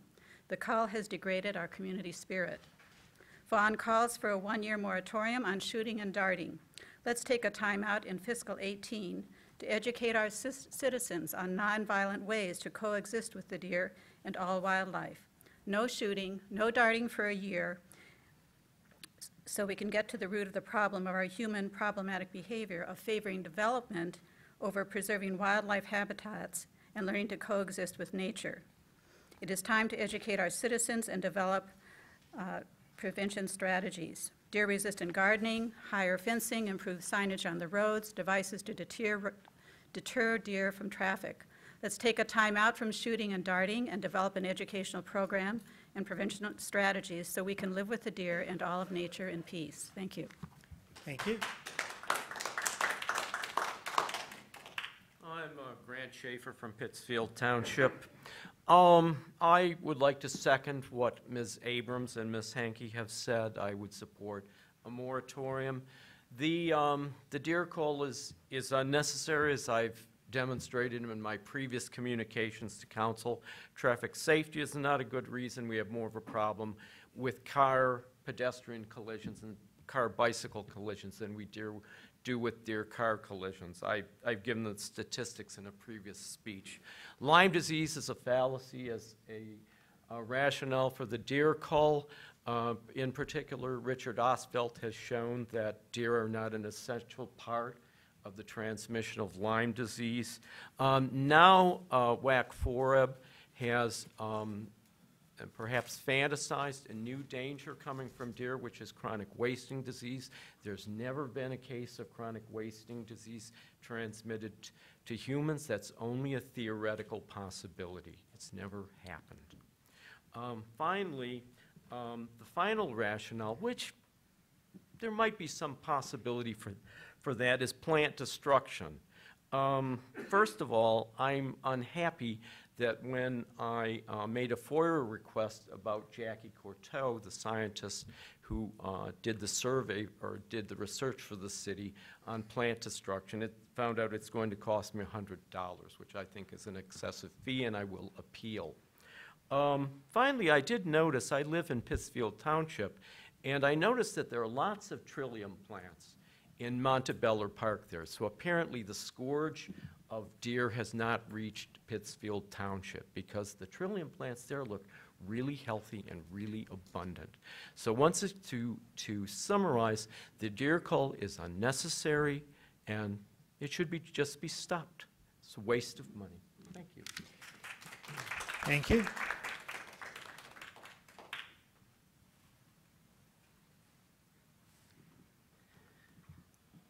Jim Mogensen to speak about human services funding. Quite some time ago, and when looking at the budget, I thought, you know, one thing that sometimes Ann Arbor needs is perspective. And so I created the red ribbon chart. And basically the idea is, you know, we spend a little over $1 million that we give to the nonprofits, the human service nonprofits working with low-income people. But the total budget is $100 million. And so my little bar chart started with 1 foot as the $1 million for community development. And then the last one was just total budget was 100 feet long. The red ribbon was 100 feet long. And before everything was reconfigured, there's a picture of it draping over, and we just kind of basically circled all of city council, and it goes all the way around. Look, the reality is that oftentimes in Ann Arbor, it's an issue of fake left, run right. The old football thing. Come on, folks. We need to do more. The reality is we moved to coordinated funding, and one of the concerns that I expressed at the time was that we would lose track of what was happening with the human service community. And I think that has started to happen, right? I was trying to work on a red ribbon chart for this. People have encouraged me to do it, to get another one together. I looked at the budget. It was incredibly hard to find. You know, I clicked on budget, right? It was this year's budget. There was none, I couldn't find the detailed budget for this year, the draft budget. It didn't seem to be there. I went to the coordinated funding to find out how much each of the various groups that are going to the community, to the funding give, and I had to depend on an article that was in the Ann. It was not on their website. The reality is that when the city contribution and the county contribution to the coordinated funding, the United Way does not match those two amounts together. All right? The idea, right, is that we'll support them a little bit and then all of those nonprofits will raise all the money. And it's not realistic. right? Everybody has to do, we've all seen how everybody now, all the nonprofits have development directors, and we're all given the email, those of us who are in certain social circles in Ann Arbor all get the same emails for all the fundraisers. They all come at the same time. The prices for the fundraisers have gone up, right? It's now becoming a bit of an issue for some people to be able to go to them. It all makes sense, but the reality is we've lost track. And the problem is, now that we're in a 2-year funding cycle and we've changed how this works, when there's a real problem, when there's a crisis, we don't know anything about it. And there's no way to fix it, right? There's no way to put in any additional money, or we've kind of messed with that. There's not enough money in the coordinated funding model, and we need to rethink that. Just like Gene Carlberg told you, you should try in the structure of the budget to put in money over every year for affordable housing. You need to do the same thing for the human services funding. Thank you very much. Thank you.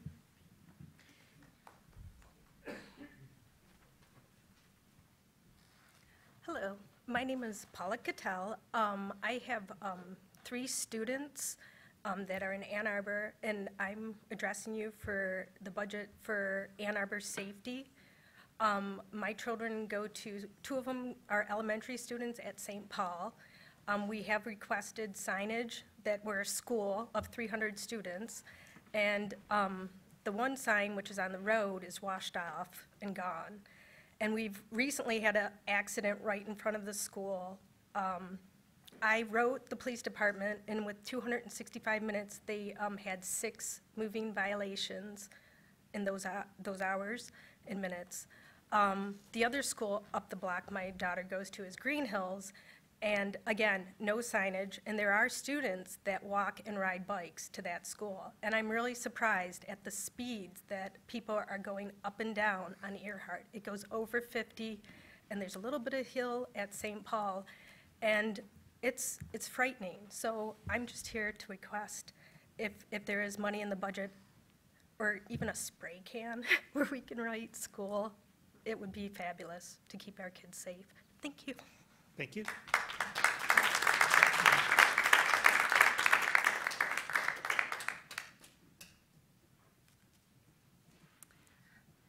Good evening. My name is Bridget May Conver. I live in the 1st Ward, and I serve on the city's Energy Commission. I used to serve on the city's Parks Commission, and I've lived in Ann Arbor for 28 years. Tonight, I'm speaking on behalf of the Ecology Center. In addition to our work here in Washtenaw County, the Ecology Center works on climate and energy policy at the state and federal level. Unfortunately, forward progress from those quarters has virtually ground to a halt, or in many cases worse. Yet by virtually all scientific accounts, a rapid conversion away from fossil fuels needs to happen right now to avoid the worst impacts of climate change. Cities are going to lead this conversion, and they're doing so right now in Seattle, San Francisco, Boulder, Madison, Minneapolis, and many other places. Last fall, several organizations, including the Ecology Center, reviewed the city's climate action plan and proposed 5 important initiatives to move Ann Arbor forward in addressing climate change. I understand that at your annual retreat in December, you decided that climate action should be one of the city's top priorities in the coming year. The proposed budget offers a couple of good steps in the right direction, particularly in the allocation of recurring funds to clean energy and the new community grants program. But I'm afraid the budget does not come close to demonstrating that climate action is one of the city's top priorities. Ann Arbor has long been at the leading edge when it comes to addressing the energy use of its own facilities. But what we're asking the city to do now is different. It's about dealing with the community's use of energy and its generation of climate emissions, which far outweighs municipal energy use.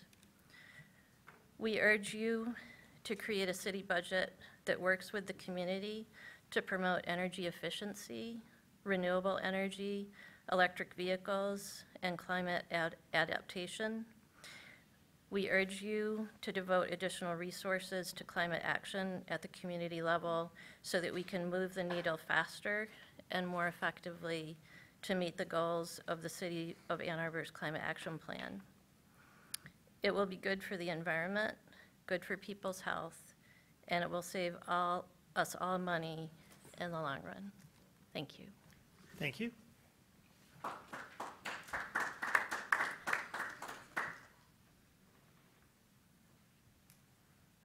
Good evening, Kathy Griswold. I'd like to remind people, because other than talking about the deer cull, it's been a pretty upbeat meeting tonight and people are smiling, but on October 25th, we lost a young life at a crosswalk with no street light within over 130 feet. So how many streetlights do we have in the budget for next year? We don't know. What in the world is going on? I am so tired of coming up here and stating the obvious. Now, I want to be thankful that we've talked about prioritizing pedestrian safety, but are we really doing it? Because most of the time what we focus on is our reputation, and we've won another award, so good job. But the reality is we have children walking to school in the dark. You just heard from a lady who has children at Green Hills and Glacier Way. 3 crosswalks with no streetlights there. It's within walking distance of my home, and that's been brought to the attention of city staff for many, many years. You've also heard tonight about sustainability. We've had the opportunity to reduce energy and reduce expenditures by doing a professional study of our streetlights.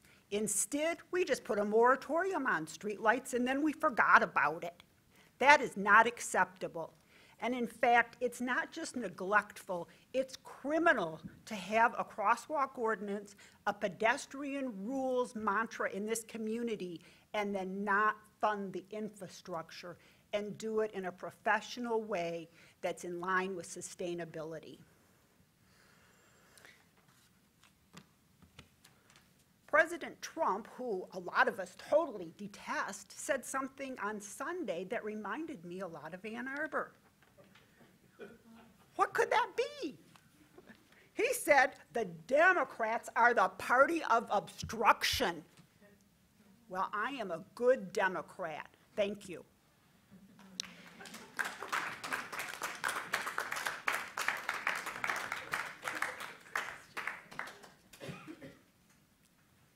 Hello, thank you for this time. My name is Judith Hoffman. I'm a parent of a community high school student and a member of A2 Safe Transport. I want to make a specific request for the budget regarding school pedestrians. When I attended an Ann Arbor Public School Transportation Safety Committee meeting a few months ago, Mr. Eaton requested that a radar speed indicator sign be placed at Fuller at Huron High School in the interim until an RFFB was installed.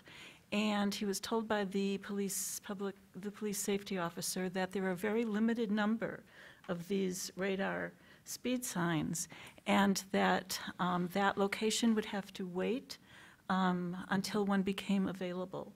And that would be about 6 weeks. So mind you, this was just to make sure that cars were slowing down until that RFFB was installed. So A2 Safe Transport would like to request that you consider purchasing several number of these radar speed units, specifically and only to be used for the schools, including some of the private schools on busy roads like Earhart, and that they be rotated during the year amongst the schools so that people, including new residents, are always aware of what those speed limits should be, and that police can continuously monitor where they need to apply enforcement. On our list of 25 schools that we could identify that have problems with safety, pedestrian safety. 23 of them specifically said their problem was speeding traffic, as you just heard. So that we would like to request that you consider buying several of those so that there's never a question of being able to use them on schools to monitor safety. Can I make a comment about Summers Knoll and the chickens? I'm a farmer, and one of my kids went to Summers Knoll a long time ago. And if ever there is a school that needs chickens, it's Summers Knoll. Please let them have their chickens, but I should warn you, they will ask for falcons next. Just be prepared. So thank you very much for your time. Thanks.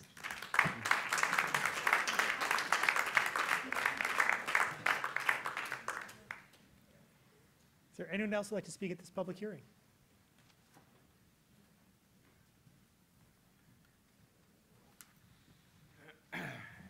Good evening. My name is Wayne Appleyard. I'm the chair of the Ann Arbor Energy Commission, and I want to speak to you tonight about climate funding. City Council unanimously passed the Climate Action Plan in 2012, but has funded very little for its enactment since then. The budget currently has moved $165,000 from non-recurring funds to recurring funds, and this is a good thing. This will provide more continuity in programs and workforce. This is, however, still a continuation of gross underfunding. Boulder spends $1.8 million a year on climate change, and they say they're not spending enough. And they're a similar sized community. Ann Arbor used to be in the forefront of environmental issues, but as we have seen recently, we seem to have fallen behind. In December, a group of the Ann Arbor Energy Commission members, Environmental Commission members, and the Climate Partnership presented you with a 5-point program requiring $750,000. This program would address greenhouse gas emissions in the community, which amounts to over 98% of Ann Arbor's total greenhouse gas emissions.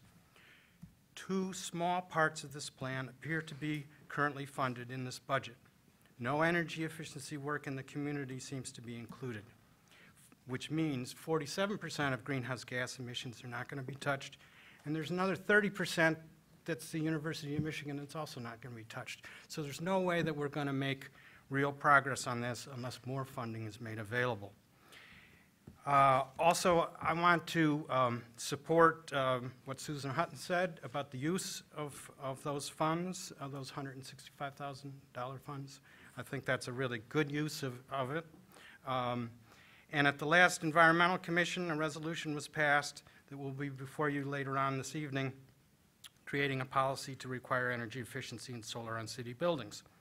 Although no budget is implied in this action, I think it's an excellent proposal, and I hope you'll pass it. It would be stronger with a timetable for getting these things done and requirements for LEED existing buildings, O&M, be included for existing buildings. Additionally, I hope that meaningful action on this can be taken this year.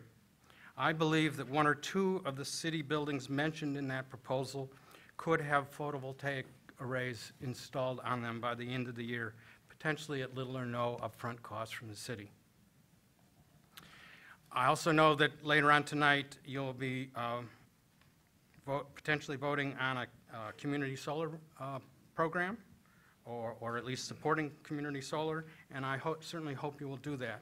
75% of the community here can't put solar on their own home either because, thank you. Thank you. Is there anyone else who'd like to speak at this public hearing?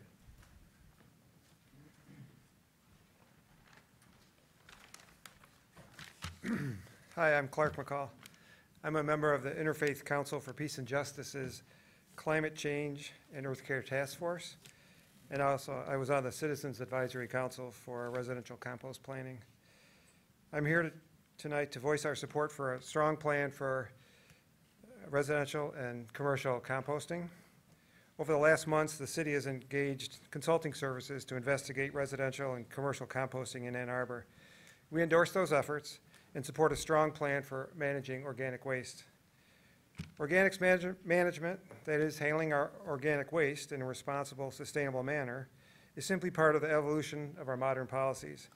Just as we have evolved our methods for providing fresh water and handling our sewage and our garden waste and would not revert to past practices, likewise, we are entering an era of better handling of our food waste and related waste. The change is simple in some ways. To divert from the waste stream much of the organic waste that now goes to landfills or is processed through our sewage system. In our homes, carrot peels, orange peels, grapefruit peels, apple cores, coffee grounds, leftovers, things we leave in the back of the refrigerator for too long. And at businesses, all of the same, plus food waste and expired or unusable food. Most of it today is wasted. We can and we should take all of this precious waste and put it back into use. When we do this, we will be helping reduce climate change and reducing our use of landfill space. We are a community that can lead in innovation and public management. We have some history of being leaders. The citizenry supports this, some demand it. So we encourage the council to please include money in the budget for a successful residential and commercial composting plan. Thank you. Thank you. Is there anyone else who'd like to speak at this public hearing?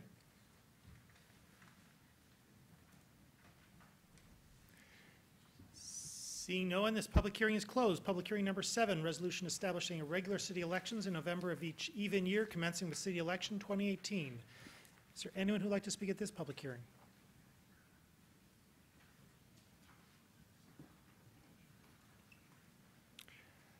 Seeing no one, this public hearing is closed. May I have a motion, please, to approve the special work session minutes of March 16 and the regular session meeting minutes of April 17, 2017? Moved by Councilmember Ackerman, seconded by Councilmember Grand. Discussion of the minutes. All in favor? Aye. All opposed? The minutes are approved. B1, an ordinance to amend sections 263, 264, and 269 of Chapter 29, an increase of water, sewer, and stormwater rates of Title II of the Code of the City of Ann Arbor. Moved by Councilmember Westfall, seconded by Councilmember Ackerman. Discussion, please, of B1.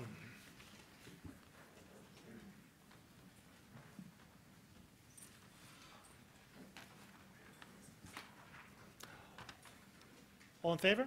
Aye. All opposed? It is approved. C1, ordinance to amend section 51023 of chapter 55, zoning ordinance, title 5 of the Code of the City of Ann Arbor. Moved by Councilmember Ackerman, seconded by Councilmember Westfall. Discussion? Councilmember Ackerman. I'll be very brief, but by way of explanation.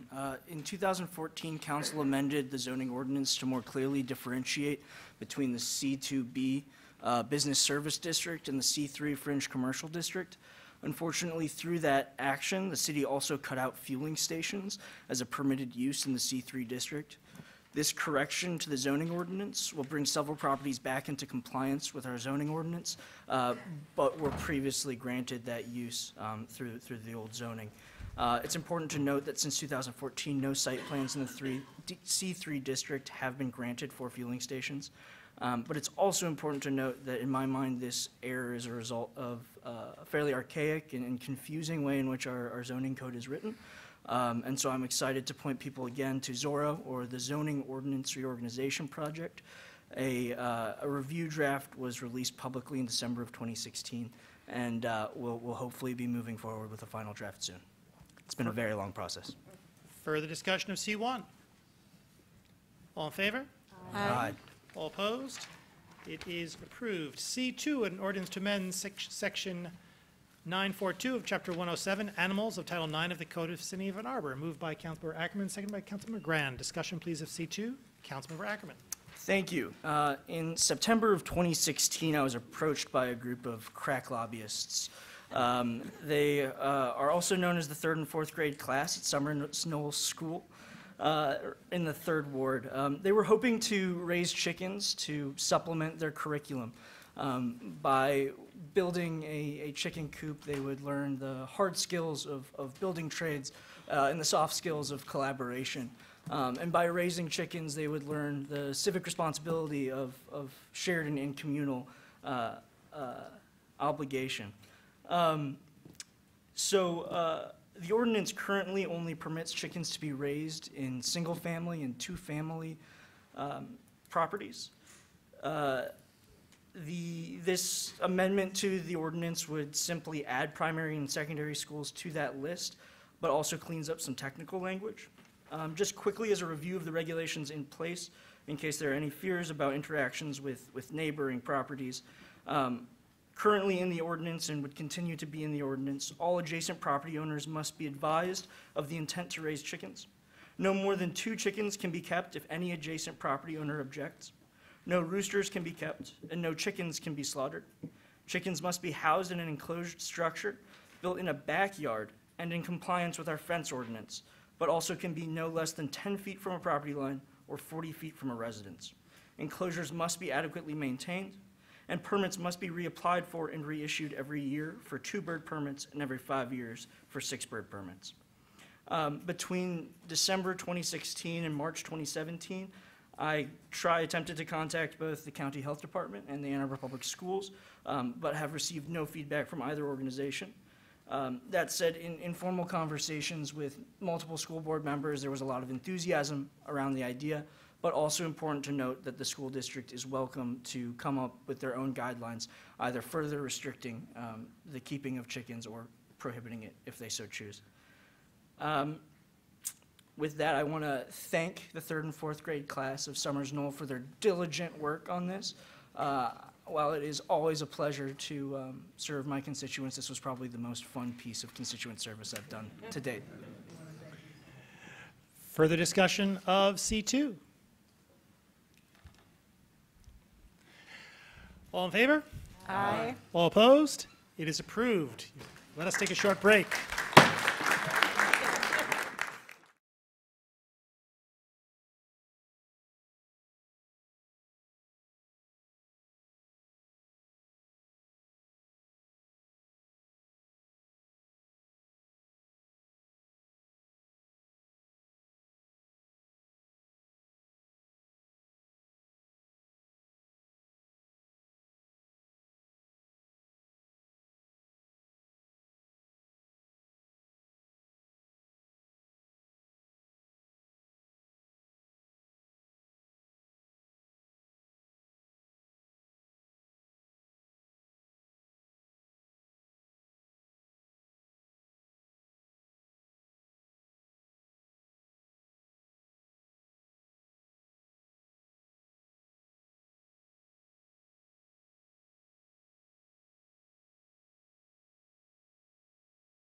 session.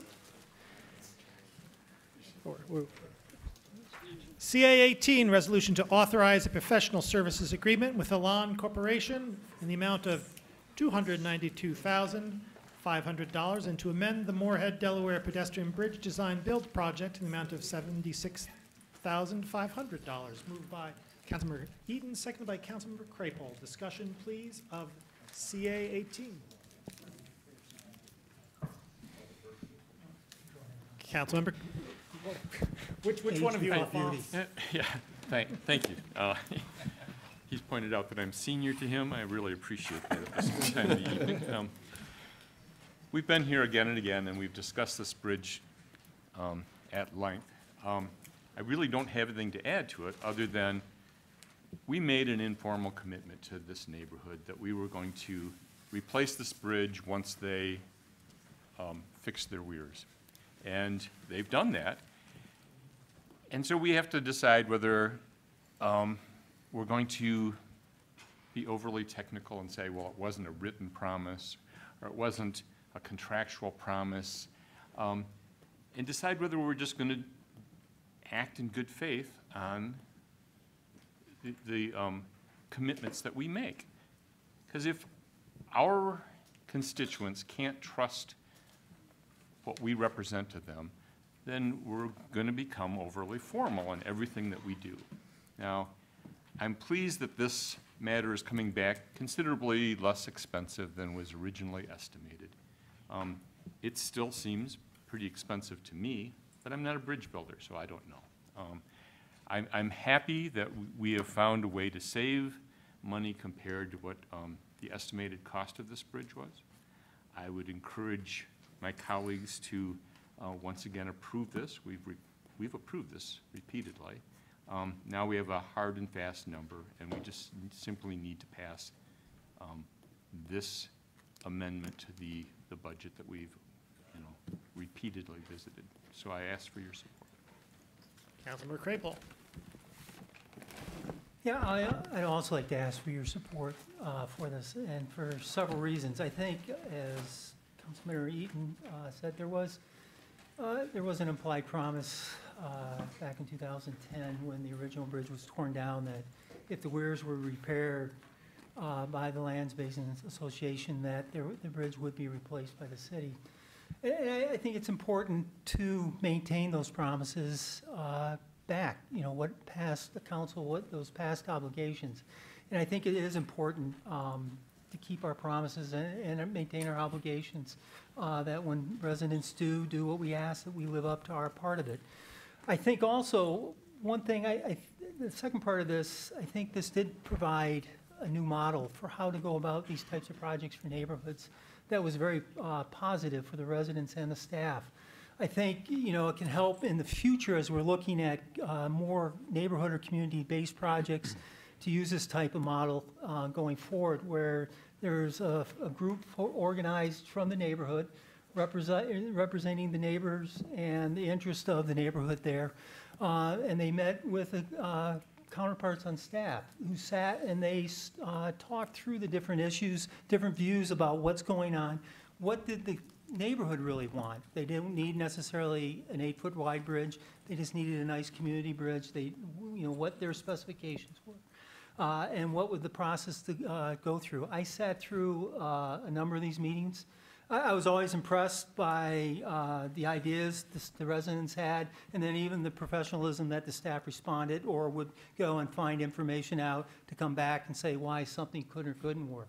What came out of this was, instead of doing, I think, our more traditional design, come back to council, build, come back, those types of things, they went with a design build to actually look at, let's design something, let's get one total cost, let's get an idea of what this is actually going to entail to be able for us to be able to move forward and do this successfully, while also representing the interest of the neighborhoods and the neighbors, and maintaining the controls required by the city for any type of contracting and for any type of construction work done. I think for the neighborhood and the neighbors throughout this, it's been a long process. They've maintained their passions for the project. They've learned I think the folks that were involved in the project, in the focus groups, learned an incredible amount about kind of what the process actually is, and that although it sounds easy to build a bridge and just place it there, there are a lot of other considerations that have to be taken into consideration whenever you do a project like this. I think a strong point is the group was able to participate in the selection process, actually review the solicitations and provide input to the city. I think that was incredibly invaluable. I think this solution does provide a win-win solution for both the residents of the area, the residents of Ann Arbor, the staff, and the city. I think it was important in a number of ways, as I said, different methods of trying to select and conduct projects like this.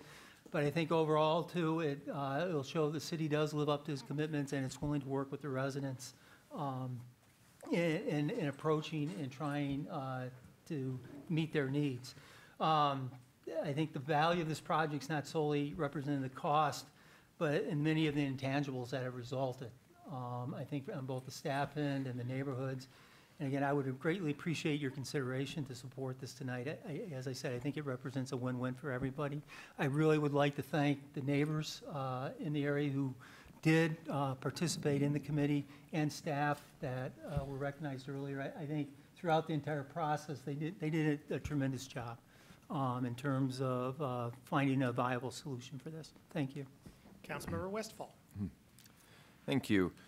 I'll echo the sentiments that have been offered about the process. I've only heard great things from all the emails, the supportive emails that we've gotten about how staff worked with the neighbors, organized them, led them through the process, and had them do a lot of the legwork, which it sounds like it was a really valuable experience. So I just want to thank the neighbors and the staff and everyone who voiced their feedback about it. I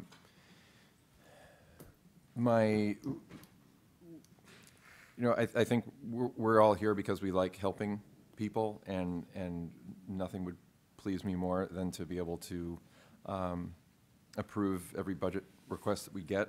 When we sent this project back for consideration and a more expanded process, we put a budgetary constraint on it, and I think we were all comfortable, most of us were comfortable moving that forward. It is apparent that there were some discussions between city staff and the neighbors in terms of what was implied that would be done. On the other hand, our staff and a lot of folks in the community have gone through a prioritization process where this was at or near the bottom of how we were to expend public dollars. So these things are in conflict. We're hearing a lot of feedback about how we should spend money, and this is certainly in the mix. What's troubling me here is not just potentially overriding the process that by which we allocate funds like this, and the fact that it has gone over the budget that we set for it, but I learned through caucus questions today that what happens with the bridge if it were to be built in terms of ownership and maintenance. Yeah, I know the neighbors would do the snow removal, but I really wished that the legal transfer of ownership of the structure would have been explored with the neighborhood, because this is just going to come back again. We maintain structures like this in city parks, which makes sense because parks are facilities and people expect those amenities there. This is not such infrastructure. So what would make me a lot more comfortable with this is if we could undergo a process, which sounds like there is a legal maneuver we would have to do to make sure that this is not going to come back to us. that this, these funds could either be granted to the community, or there's a mechanism by which we could transfer ownership once a project was completed, if we go in that direction. So I'm curious to hear what my council colleagues think about that, because this is something that I want to prevent coming back to this table. Further discussion?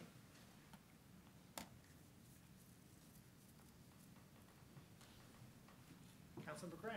Thank you. I feel very torn about this project because I'm supportive of the process that the neighbors went through and supportive of the efforts of staff. At the same time, we have residents that are coming forward asking us to fund our highest council priority, which is pedestrian safety. Quick Google search that I just did, there was that great idea that we heard tonight about radar speed signs. And for about $3,000 to $5,000, you can get a radar speed sign. So I'm guessing we could get radar speed signs all over the city for the cost of this. So I would also, I've tried to ask staff questions. Is there any way that we can really get the cost down through neighbors providing broader easements that would make it less expensive to build this bridge? Because a lot of the cost is, the difficulty of getting into a bridge that sits behind people's homes, and the answer was no. When neighbors came forward at first, they said, oh, we can get, we've seen estimates for this bridge, we could do it for $50,000. Well, we know that's not the case.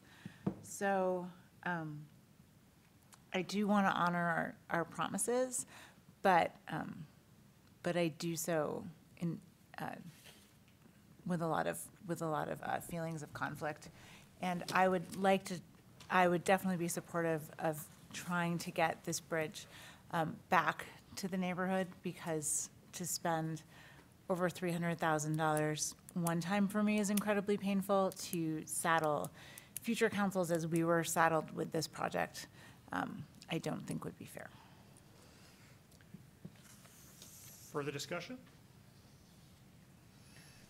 Councilmember Ackerman. Thank you. I feel similarly to the colleagues who've spoken to this point.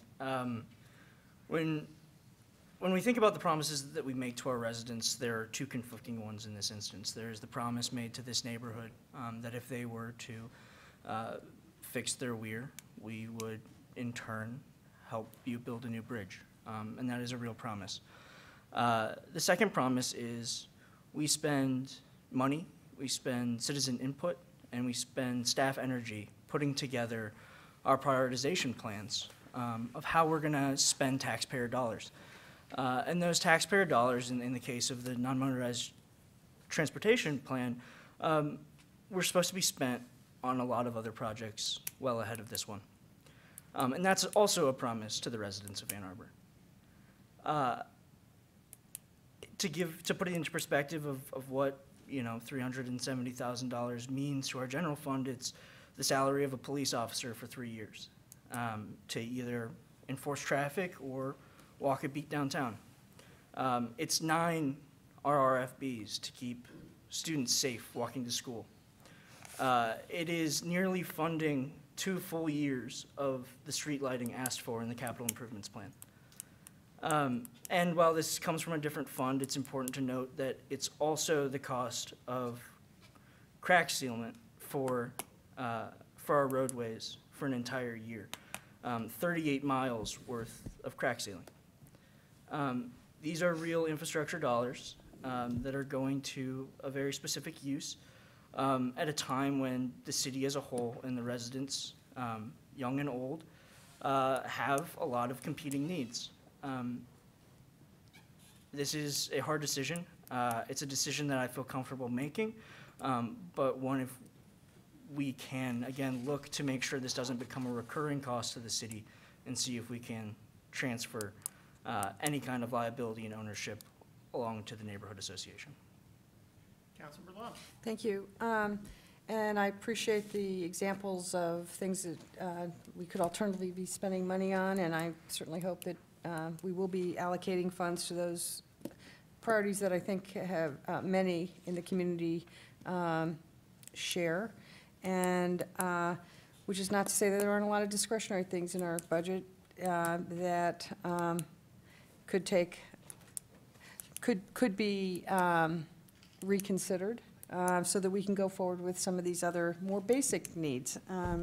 So I think it's, I think we can address those needs of our community and those priorities. On this, I supported completing this pedestrian bridge a year ago, and I will again tonight. The primary consideration for me all along has been that the city made a commitment to this neighborhood, and we need to follow through on that commitment. And while perhaps, in the capital improvements plan, it didn't rise to the high level of priority that would make this an easy call necessarily. We did the city maintained this bridge up until 2010, when we took it out of service due to safety concerns. And then in the meantime, we indicated, of course, that the bridge couldn't be replaced until the Lons Basin addressed the condition of the weir. They repaired the weir in 2015. So there've been, we've been moving, I think, towards where we are tonight. I agree the cost does seem high, but over the last year, the city has been working with the neighbors, investigated the options, conducted an RFP, and $292,000 is the cost. That is higher than what we anticipated a year ago. But I think the neighbors have waited an awfully long time for the city to make good on its promise that we were going to fix the bridge. And I really think it's finally, it's time to finally do exactly that. So I would like to see us move forward with this and as proposed tonight. Thank you. Further discussion?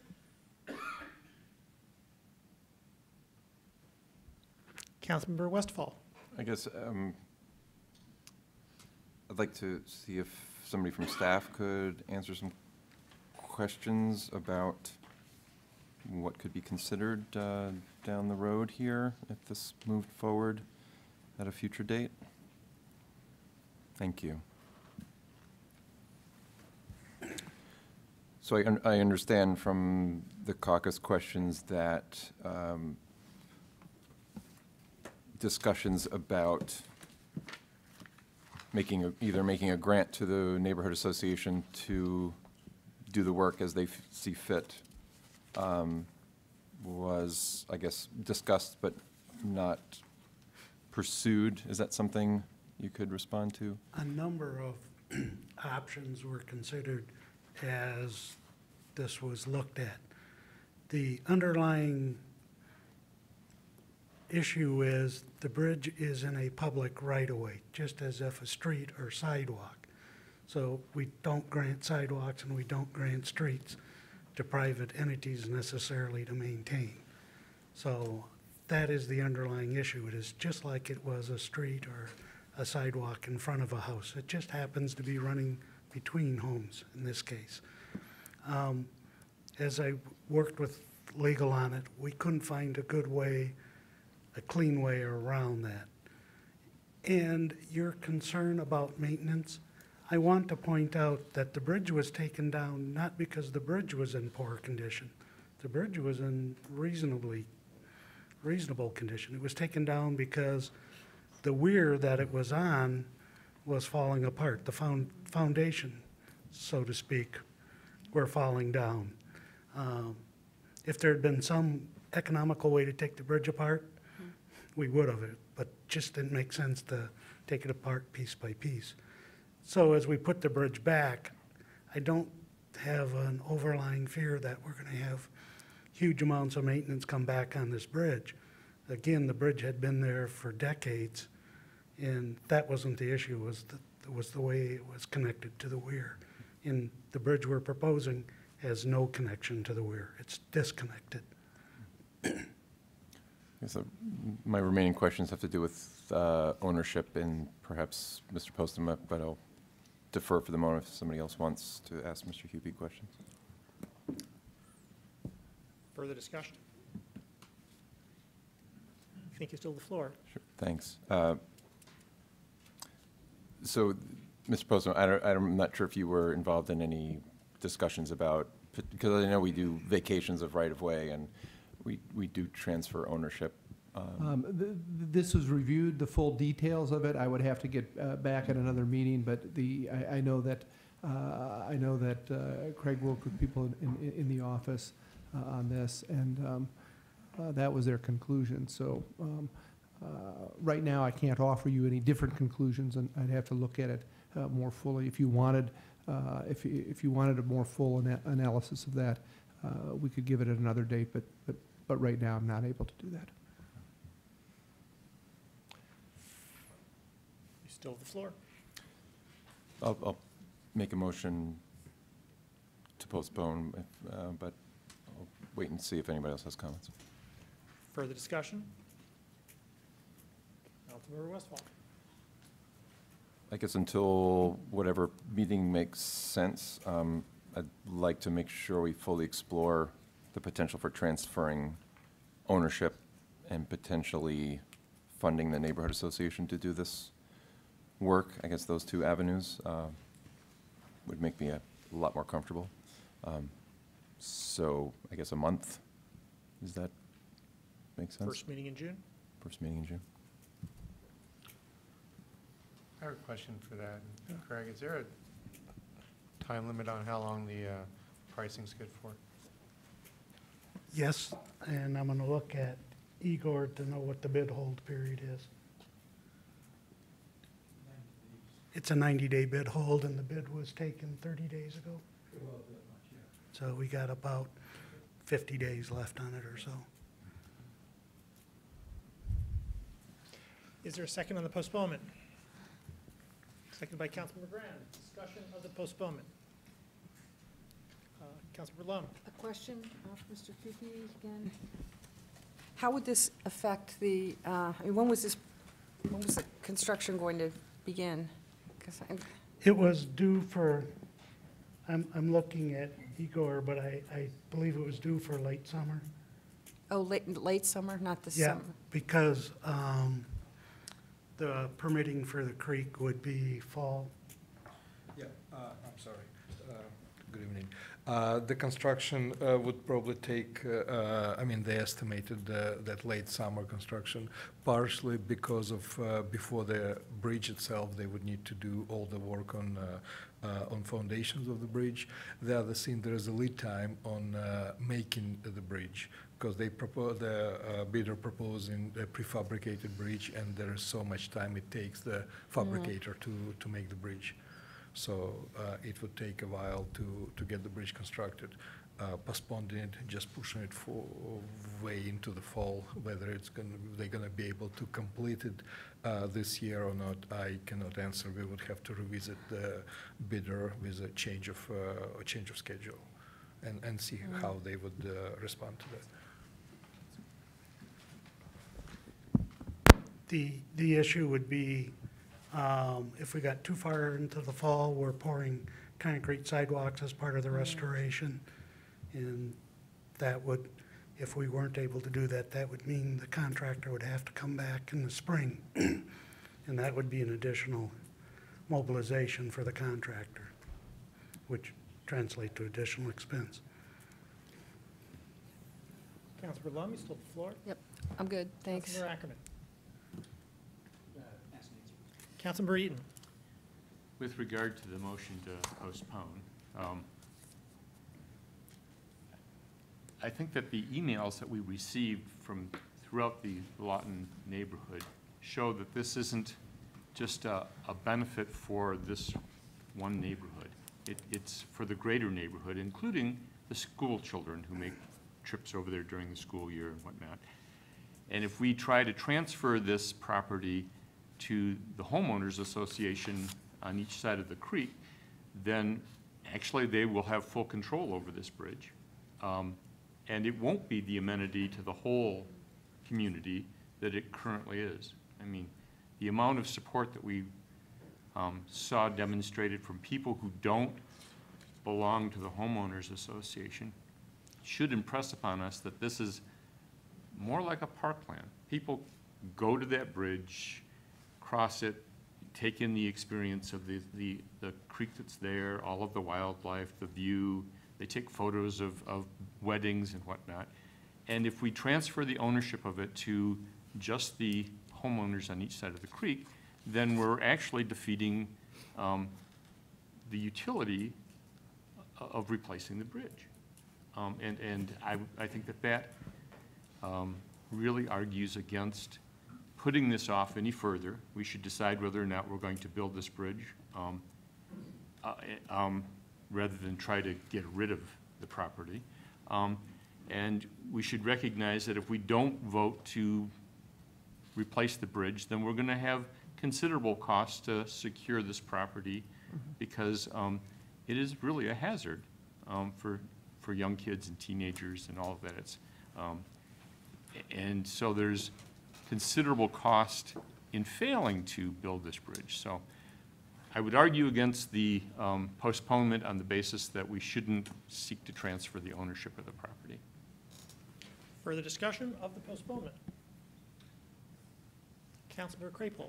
Yeah, my preference would be not to postpone it this time. I think, you know, the question of ownership, from my understanding, from even last year, it's a different relationship the city has in this case than in others, and it's a little more complicated. And my preference would be to move forward and then to look at, and we can look to address or figure out, once we move forward, is there a better way to either better restate this relationship or how we want to do it moving forward? Because I don't think my impression, at least from last year in my discussions, you know, it's not a clear answer. It's not the simple right of way that we have in other areas necessarily, which makes it a little bit more complicated, which this is one of several, again, of these areas that exist in the city. And from my understanding, you know, we're slowly working to try and clean some of them up and to move forward with. For my part, I'm not going to be in favor of the postponement. We've heard from Mr. Hupy that this is not a material maintenance risk, and I think we can go forward on that basis. Further discussion of the postponement? Roll call vote, please. Start with Councilmember Ackerman. Councilmember Ackerman? No. Mayor Taylor? No. Councilmember Eaton? Councilmember Crapo? No. Councilmember Warpahowski? No. Councilmember Smith? No. Councilmember Kalasapati? No. Councilmember Frenzel? No. Councilmember Westphal? Yes. Councilmember Lum? No. Councilmember Grand? No. Motion fails. Further discussion of the main motion? Councilmember Westphal. I guess, you know, for my part, I'm looking for excuses to work this out. You know, this was a really close call for me at our last vote at the reduced budget that we allowed it. And now with the additional cost and potentially additional cost to the additional cost as things get going, you know, given the competing priorities, I have a hard time approving this. So unfortunately, I can't support it. Further discussion? Councilmember Warpahowski. Thank you, Mayor Taylor. I'll be supporting the resolution tonight, but I think the lesson here is that we need to be cautious in the promises we make. As I understand from what Mr. Hupy said, the reason we're in this situation is that the bridge was put in when the development was put in on top of the development's weir, and I don't know if it was just the normal life cycle of the weir or if the necessary preventative maintenance wasn't done on the weir, but it was because of the condition of the weir, not the condition of the city's bridge, that we're in this process. And so we said, oh yeah, sure, we'll take care of that. And now we're realizing that it's going to cost us $250,000 to take care of that. I think that, you know, we're now paying for it, and you need to make sacrifices in other elements of the city budget to pay for that. I think promise actually overstates what was made, but that hasty indication of what we'd be willing to do to provide the pedestrian access in this neighborhood. So those intentions were said years ago. I will honor them today, but I think the lesson for us is to be careful in what kinds of commitments or intentions we indicate, particularly when we need to depend on third parties for their part of the infrastructure on that. Further discussion? Roll call vote, please, starting with Councilmember Ackerman. Councilmember Ackerman, Yes. Mayor Taylor, Yes. Councilmember Eaton, Yes. Councilmember Crapo, Yes. Councilmember Warpahowski, Yes. Councilmember Smith, Yes. Councilmember Nikolai Yes. Councilmember Frenzel, Yes. Councilmember Westphal, No. Councilmember Lum, Yes. Councilmember Grand, Yes. motion carries.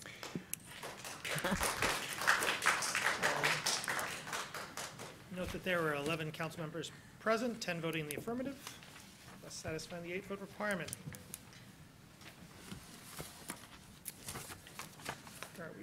DC1, resolution reaffirming city council's position on immigration enforcement in the city of Ann Arbor, moved by Councilmember Warpahowski, seconded by Councilmember Eaton. Discussion, please, of DC1, Councilmember Warpahowski. Thank you, Mayor Taylor. I want to start by thanking the hard work that our city attorney's office, our police chief, and the city administrator, and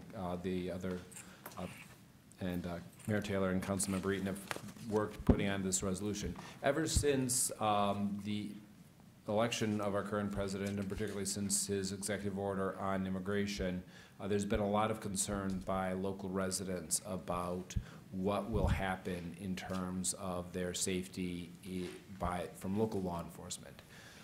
To roll back a little bit, when the previous president had a task force on 21st century policing, one of their recommendations was to separate federal immigration enforcement from local law enforcement. The reason being that when those two are entangled, it creates a barrier to participation from people to say, I'm afraid to talk to the police when I saw a crime, when I witnessed a crime, because my significant other is undocumented, my roommate's undocumented. I've talked to students who are fully documented, have active visas, and they've still experienced a chilling effect on their free speech rights in this country because of the fear of their status as registered visa-carrying immigrants as put on them. So it was a delight to work with the staff and my colleagues to put together this resolution. And we received a lot of really helpful input. We received input from the ACLU, we received input from local activists, and what we found is that for the most part, what we were looking for, what was being recommended by the national policymakers, are things that are already in practice. Things like the non-solicitation of immigration status ordinance we passed last month. So this resolution clarifies some of those policies such as not holding people past their scheduled release date just on the result of an ICE immigration detainer, a request. If there's a warrant, we will absolutely hold somebody, but if it's just a detainer request, we will not. Making sure that if ICE agents seek to interview somebody who's in Ann Arbor Police Department's custody, we'll make sure that the person in detention knows that they're talking to an ICE agent. It's already ICE's Immigration and Customs Enforcement's current stated policy. This helps make sure that that policy is enforced, and if that policy changes, we're still making sure people know with whom they're just talking. Making sure that we have non-discrimination language in there. And last Thursday, several elected officials, some on this table, some from the city of Ypsilanti, city of Chelsea, school districts, went to the county board building to get our Washington IDs. And so this resolution will also say that Washington IDs or other valid photo IDs by government agencies are valid forms of photo identification for the purpose of proving identity, whether that's getting your resident a discount at the pools or parks, applying for permits through the clerk's office. Now, just like any ID, the law, if the police are running your ID, they're going to run your ID. They're going to take appropriate steps to check to make sure the ID is valid and not a forgery or counterfeit. But recognizing that if we're trying to verify somebody's ID, we're going to accept other valid forms of government ID, including the Washington ID. So I think that this is the kind of proactive policy that local units of government should be putting forward to protect all residents in the community, regardless of their immigration status, which is why there's also that language in there about working with the other agencies in the county to make sure that whether you are in the city of Ann Arbor, the city of Ypsilanti, the city of Saline, or wherever in the county, that people can have a consistent expectation that, yes, the federal government is going to enforce federal immigration laws, but that local units of government are going to focus on the local public safety issues and leave immigration to the feds. Councilmember Eaton. Thank you. I also would like to thank our city attorney and the attorneys that have worked on this, our police chief, Mayor Taylor, and especially Councilmember Warpahowski, who's put in a great degree of the effort that's gone into this, trying to distill all of the concerns that all of us raised and pound out language that was satisfactory to all of us. This resolution attempts to respond to concerns that have been raised by, among others, the ACLU, and it attempts to reaffirm our practices. We're not really changing that much by just restating this and reaffirming what we already do. We have a great police department. We should recognize and value those members of our department who serve us so well. The police department has practices and policies that reflect the values of our community. This resolution communicates to our residents that those practices and values are consistent with what they want. And that's really, really important to me. It doesn't change that much, but it clearly communicates what we've already been doing and what we intend to continue to do in spite of the current federal administration. So I wholeheartedly support this and hope everyone else will. Further discussion? Councilmember Crapel. Yeah, I'll be supporting this. I think in looking at this, you know, one of the positives that's actually come out of Washington and some of the initiatives taken there has been that communities have had to go and look at and address this issue and look at who they are, what their values are, and you know, discuss this as a community to figure out where we actually stand. And I think for Ann Arbor, it's been important. It actually codifies a policy we had in place.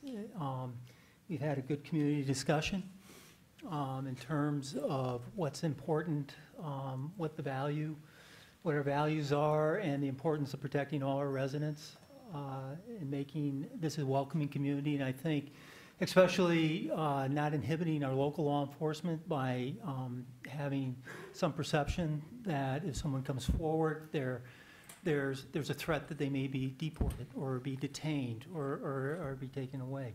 So although not everything that comes out of Washington is positive, I think this is a positive for many communities in terms of having these discussions and then actually taking some action. And I think it's unfortunate that many of these actions Washington's walked away from over the past 10, 20, 30 years, has really refused to take any initiative, meaningful initiative on immigration and what it means.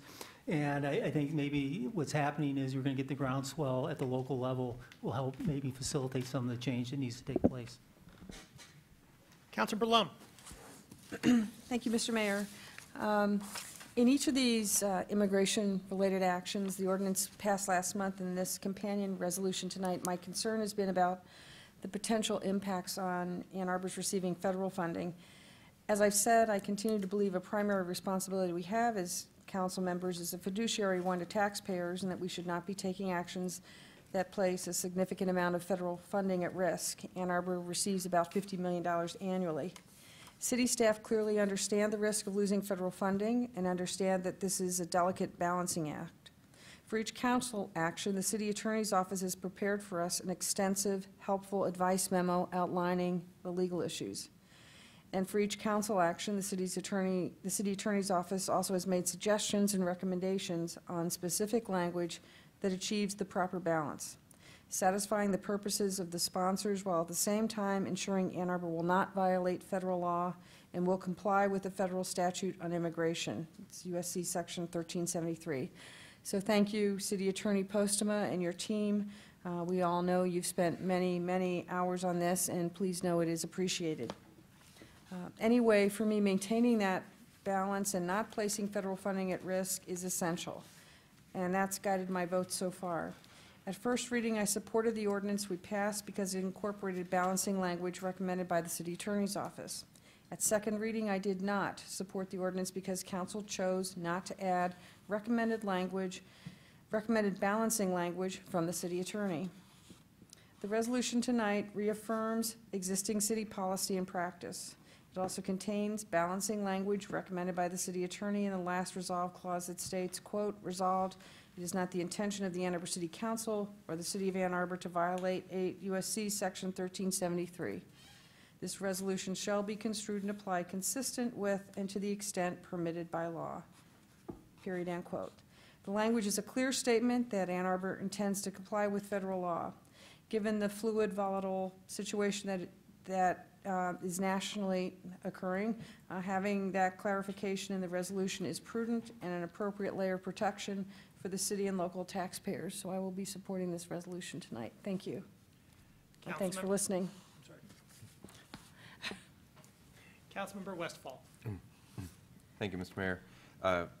Just quickly to reiterate that for those who have been following this, these resolutions in no way constitute an indictment in any way of our current policing practices. This is essentially a proactive policy, I believe, not corrective. I agree we have an excellent police force, and this is appropriately broadening some of the protections in the previous resolution while still maintaining our compliance with federal law to the extent that we absolutely must. So again, congratulations to all the great work done on this by my council colleagues, and I'm proud to support it. Councilmember Smith. So my main concern is about members of our community, the immigrants who are our neighbors and our friends and our family. Just last week, we saw what happens when one of our friends is caught up detained by ICE for the purpose of deportation, tearing a family apart, damaging a community, harming our city. Harm to one is harm to all, certainly. And as I think about this, supporting this is absolutely a no-brainer. Further discussion? I am, of course, delighted to have this resolution come forward, and myself delighted to support it. We, as we've said it before, but it bears repeating that Ann Arbor is a welcoming community. It is a community in which immigrants are valued, in which refugees are valued. We have had experiences with the senseless disruption to families and communities for no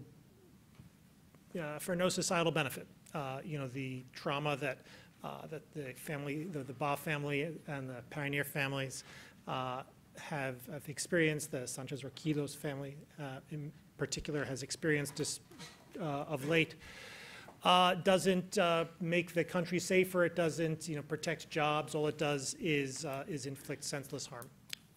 And I think that we are in a different political environment, and so therefore it is particularly important that we as a community articulate our values, articulate how we have been doing business and how we intend to do business. It's been stated here, but it bears repeating that that we are very proud of our police department, that our police department is here to protect all members of our community, everyone within our jurisdiction, and they do so without regard to immigration status. That's not an issue that we are interested in, and if you are an immigrant or a refugee, no matter what your immigration status, we encourage you to report crimes, to assist the police with the investigation of crimes. It is for the good of the community, and we know that, and we honor that. I think that this is an important step so that we can, further articulate that this is the city's policy, this is the community's value, and I'm delighted that we're bringing it forward today.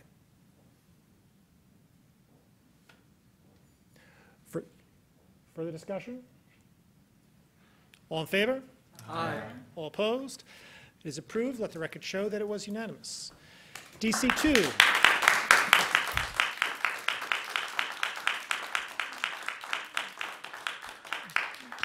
DC 2, resolution to appoint Marie Klopf to the Downtown Development Authority, Jeffrey Perkins to the Design Review Board, Shoshana Lenski to the Energy Commission, and Heather Graham to the Local Development Financing Authority. Moved by Councilmember Ackerman, seconded by Councilmember Frenzel. Discussion of DC 2. All in favor? Aye. All opposed? It is approved with 11 council members present, voting unanimously, thus satisfying the 7-vote requirement. DC 3, resolution authorizing a commitment to pursue community solar options that are compatible with the City Council resolution authorizing commitment to making the City of Ann Arbor a solar-ready community. Moved by Councilmember Frenzel, seconded by Councilmember Smith. Discussion, please, of DC 3. Councilmember Frenzel. In 2012, we passed the Climate Action Plan, which had some greenhouse gas reduction goals for 2015, 2025, and 2050. We met our 2015 goals primarily through DTE's mandatory change in their policies in creating energy. We heard this afternoon from a number of citizens who are strongly advocating for us to do more as it relates to climate change and greenhouse gases, and this resolution helps us help our residents do that. We authorized a couple years ago a solar-ready communities program where we offered some funding and allowed a contractor to come in that will help our area residents put solar on their own properties, on their own residential properties. You may recall me challenging you all to a ward-by-ward race for solar by our residents. However, we have many, many residents who can't put solar on their residence. My house, for example, is constructed in the wrong angle, and so the modern technology doesn't work on my roof. Lots of people in our tree city have lots of shade in their property. Lots of people don't live in single or two-family residence where they can put solar arrays on their property. So what this would do would be to facilitate allowing the residents to buy into a community solar project where the DTE or a private entity, the city perhaps, would put up a solar array at an undetermined location, perhaps in the city, perhaps someplace else, all to be determined by staff through this analysis. And then our residents could buy into that opportunity. And it would be an offset, if you will. I think it's a fabulous way to offer a community ethic to those who don't have the opportunity to do so currently, and it's a bit of staffing time on our behalf at this point. Lots of questions to work out depending on what staff's analysis on what opportunities are workable in the future. Further, Councilmember Ackerman. Thank you, Mr. Mayor, and thank you to Councilmember Frenzel and Councilmember Smith for representing the Environmental and Energy Commissions by bringing this forward. I'll just simply say that climate change is our greatest existential crisis. And as our part, Ann Arbor has committed itself to adding 24 megawatts of solar power to our grid by 2025. And unfortunately, as of now, Ann Arbor is still 70% dependent on fossil fuels. And I believe a large part of that is because currently our options are fairly limited to solar on residential and commercial properties. And if dependent on residential solar alone, we would need to install nearly 500 new arrays a year to reach that goal. Community solar allows us to pool our resources and provide the benefits of solar to those whose properties or wallets can't support it, but most importantly, take part in the economic advantages that solar creates, both to a household's expenditures, but also because none of those fossil fuels that we rely upon are produced locally, but solar can be, and it absolutely is installed locally. So I would just say this is a service that residents have come to want and expect, and I think it's our responsibility to push to provide it. Councilmember Smith. I'll be real brief, but in thinking about how our community can embrace solar as a method of renewable energy generation, I just call to everyone's attention that last year when we launched the Solar Buy program, that there were well over 70 people packed into a conference room on the side of Connor O'Neill's, very eager to hear about the group buy program and the discounts offered. People like Councilmember Frenzel and myself were pretty sad to find out that our houses don't fit a really great profile for this. And in talking to people throughout the community, that is a common refrain. Creating the community solar program, I think, is very essential to allow people to buy into this that can't otherwise participate in renewable energy generation. I think this is a step in the right direction. Still have a lot of work to do, but I certainly wholeheartedly support this. Further discussion? All in favor? Aye. All opposed? It is approved.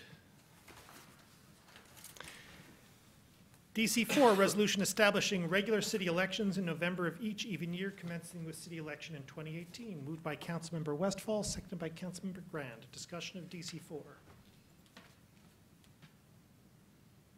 Roll call vote, please, starting with Councilmember Ackerman. Councilmember Ackerman? Yes. Mayor Taylor? Yes. Councilmember Eaton? Yes. Councilmember Crapel? Yes. Councilmember Warpahowski? Yes. Councilmember Smith? Yes. Councilmember Kalasapathy? Yes. Councilmember Frenzel? Yes. Councilmember Westphal? Yes. Councilmember Lum? Yes. Councilmember Grant? Yes. Motion carries. DC5, resolution setting a public hearing on June 5, 2017 to receive public comment on the proposed amendment to the tax increment financing and development plans for the Ann Arbor Ypsilanti Smart Zone Local Development Financing Authority. Moved by Councilmember Crapel, seconded by Councilmember Warpahowski. Discussion of DC5. Councilmember Crapel. As I said, this is to set the public hearing next month for the discussion on the LDFA. The documents are available through the city website for those interested to please read, take a look at. I encourage everyone to take a look at the documents to understand what's involved, what the LDFA does, and then to be able to, at public hearing, come and make any comments. Thank you. Further discussion? All in favor? Aye. All opposed? It is approved. DC6, resolution to adopt city policy on solar power generation and energy efficiency in city-owned facilities. Moved by Councilmember Smith, seconded by Councilmember Frenzel. Discussion, please, of DC6. Councilmember Smith.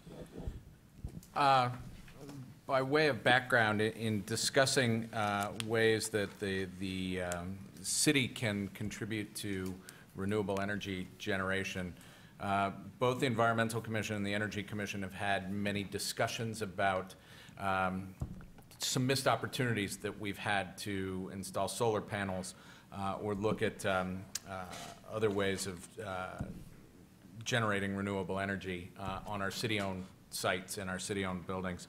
Discussions with Mr. Lazarus last week, he expressed a little bit of surprise that we didn't have a city policy that new construction and renovations would meet a LEED Silver standard, and that by policy, instead of every year trying to find a line item in the budget to fund renewable energy projects, we could adopt a policy so that as these projects are developed in the capital improvement planning process, those costs are built into the project, and we understand what those impacts will be as far as reduction of greenhouse gases and furtherance of our climate action plan goals go. And I think the more that we can incorporate these types of policies into our recipes of how we do this, the better projects we have in the end. So this came from the Environmental Commission, where it passed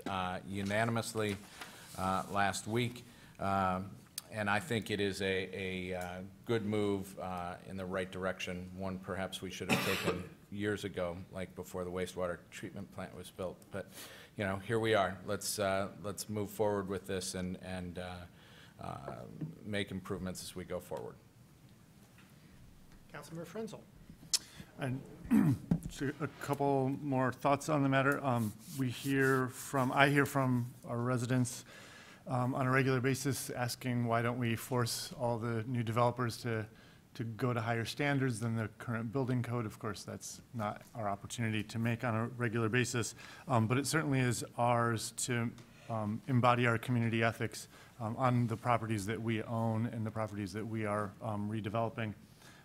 I think it behooves our community to be represented by our organization in forward-looking environmental matters.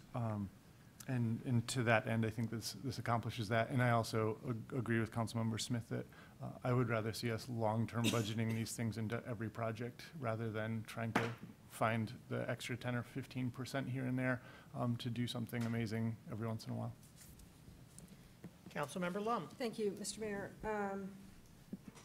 I agree, you know, what we're doing here is walking the talk, and given that we expect private developers to build energy-efficient buildings, the city should certainly step up to that responsibility as well. The concern I have is not with new facilities, but it's with renovations, because it's not real clear what the expectation is for renovations, and again, the whole aspect of where the implications and the cost benefits are not so clear. I think the expectations do need to be clear, but in response to the question about this, I asked, you know, if the staff had a sense of the number of renovation projects that we planned over the next 5 years that would be impacted by this, and it's not clear. Staff's unable to estimate the number of projects that will be impacted, and went on to say that there are numerous renovations, modifications to city facilities that are below the CIP project threshold that are currently unknown or unanticipated, and furthermore, that the cost to implement this policy will be included in the development of project scopes and estimates, which may affect the programming and timing of the project. So, again, my concern is about the unknown here. I don't know if anyone can, Mr. Lazarus, would you like to speak to this? You know, provide some clarity on the, you know, implications, costs, benefits for the, again, and the expectations for the renovations. Again, new facilities, I'm not concerned about that. It's the renovations. Well, certainly, the challenge is always going to be when you go into an existing building to try and make it as energy efficient as you can. As we continue to develop the CIP for our own facilities, there'll be opportunities to replace building components, there'll be opportunities to replace roofing, and at that time, that's the most appropriate place and time to do it. I think the answer to your question specifically will be continually evolving as we continually look at the city's capital improvement program. And right now, there's just not a lot of facility work over the next 5 to 6 years. Yeah, but what about, again, all these, there are numerous renovations, modifications that are below the CIP project threshold that are unknown and unanticipated. And this is affecting those. It's just a big unknown, I guess. You know, I don't think,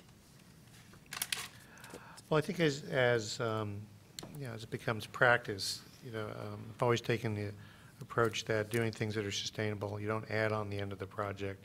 It's the very reason for you doing the project. And I think the best answer to your question is, as we renovate our facilities, we need to do a life cycle analysis and include things like energy savings through operation. And I think that's a reasonable request for council to look and see the value as well as the cost. So I don't think we can give you a direct answer right now, but I think we can, as each opportunity comes up, explain where the benefits are. And then, since you track that, if you could, keep us sort of apprised of that,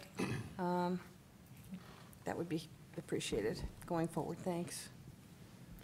Councilmember Warpahowski. Thank you, Mr. Mayor. What I heard from Councilmember Smith when he described the process was an understanding that this was referring to CIP level projects, but that's not reflected in the text of the resolution, and I think that's an important threshold. So I'll be submitting, so the clerk will send forward a proposed amendment. The proposed amendment would adjust the first resolve clause to read, resolved, City Council adopts a policy requiring all innovations of city facilities, adding text, that are included in the capital improvements plan comply with current and continuing as is. The proposed resolution also has an addition to the fourth resolved clause. I think the intent of having a sunset provision is appropriate. I also think it's important that the administrator inform council when that sunset provision passes, so that it's a proactive decision to either let it pass, renew it, or amend it. So the proposed change to the fourth resolve clause would add the sentence at the end. At the conclusion of the 7-year period, the administrator shall inform council that the policy is sunsetting. Is there a second? Seconded by Councilmember Grand. Discussion? Let me say, is that are those friendly to the body? They're friendly. Further discussion of the motion as amended. Councilmember Warpahowski. Thank you. And I would say that as a point of commentary, I think the discussion that we should be looking for these energy efficiency opportunities every time we're doing a renovation is appropriate. So my hope is that staff will still understand that if they're doing renovations that are below the CIP threshold and there are energy efficiency or energy generation opportunities in that project, don't say, oh, it's not in the CIP, we don't have to worry about it. I'm encouraging, and I'm hearing the sense from the administration that there will be looking for those opportunities, but the council directed on a requirement, we're saying that that's where we really expect it, but we're also looking for opportunities at every step of the way. Councilmember Westfall. Thank you. I think this is one of those great opportunities where government can take a much longer view than private entities. So I think it's entirely appropriate to make sure each of our projects goes through this filter. Saying that the LEED criteria isn't perfect, and also the city does a lot of unusual construction projects and renovations, that LEED may not be 100% helpful for. So if I could ask Mr. Lazarus, with the phrase "to the extent possible," I'm assuming that means if there's a project or renovation that achieving LEED would be an expense that's not, that doesn't comport with a 50-year time horizon benefit. Am I assuming correctly that we would take a second look at this? Yes. Okay, thank you. Or a shorter. Yeah. Councilmember Eaton. Thank you.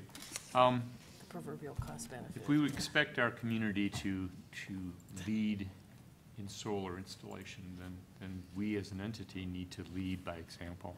So I'm really happy to support this. But I don't think we should limit ourselves to just new construction and renovations. I think we need to start looking forward for opportunities on our existing buildings. There's no reason why we couldn't have solar panels on top of all of our parking structures. On many of our existing buildings that are not going to be renovated anytime soon. And so I would hope that the Environmental Commission and the Energy Commission will start to discuss installations beyond just new construction and renovation, but rather take the opportunities for the space we already have and look for opportunities to install solar. Rather than devoting a portion of, say, our airport grounds, we could just use the top of the buildings and the top of the parking structures that we already have. So, but I gladly support this, and I hope that we'll continue to push in that direction. Councilmember Smith. Just to answer that concern, I believe that the Energy Office, Mr. Geisler, is working on some of those energy audits currently. So that's something that, that the Energy Commission, I know, is already looking at. Further discussion? Councilmember Grant. Thank you. Just want to give a lot of appreciation to the members of the Environmental Commission as well as our council members. I feel like they get the gold star, the lead gold star or something tonight for their work. And we appointed a number of members reappointed a number of members to the Environmental Commission this evening. And I just want to say thank you to them for all that we've put them through, and they're still coming back for more and pushing us in the right direction. So I'm pleased to support this and incredibly appreciative of their work. Further discussion? Councilmember Frenzel. Since the Environmental Commission was called out specifically, I think the Energy Commissioners also need to be. They've also done a lion's share of work on this and related matters. Mr. Lazarus. I think it's also important to note that in working with the council members who are on the Policy Agenda Committee, they have worked with me and helped to empower me to pursue the necessary legislative changes to allow us to overcome some of the obstacles that are in a way that keep us from implementing community solar projects, that cause us to have to assess improvements to residential solar systems that provide an economic disincentive. And we've started that process and will continue with great determination and grit to work through those challenges. Further discussion? All in favor? Aye. All opposed? It is approved. DB1, resolution to approve the Collegian North Site Plan and Development Agreement 1107 South University Avenue, moved by Councilmember Ackerman, seconded by Councilmember Crapel. Discussion, please, of DB1. Councilmember Ackerman. Thank you. This site is located on the north side of the 1100 block of South University in Zone D1. The block is currently bookended by the Espresso Royale and TCF buildings, both of which will not be disturbed. The proposed building is 12 stories or 150 feet in height, accommodating 55 apartments with an even mix of 3, 4, 5, and 6 bedroom units. The external design went through multiple rounds of refinement through the public process to help it better fit the surrounding academic context. The current design includes glass-wrapped retail space on the first floor to the south and west. At the third floor, the building steps in by 10 feet. The structure will be constructed of 3 shades of full brick as well as cast stone. Because adding curb cuts was deemed to be a safety risk, no on-site parking is included.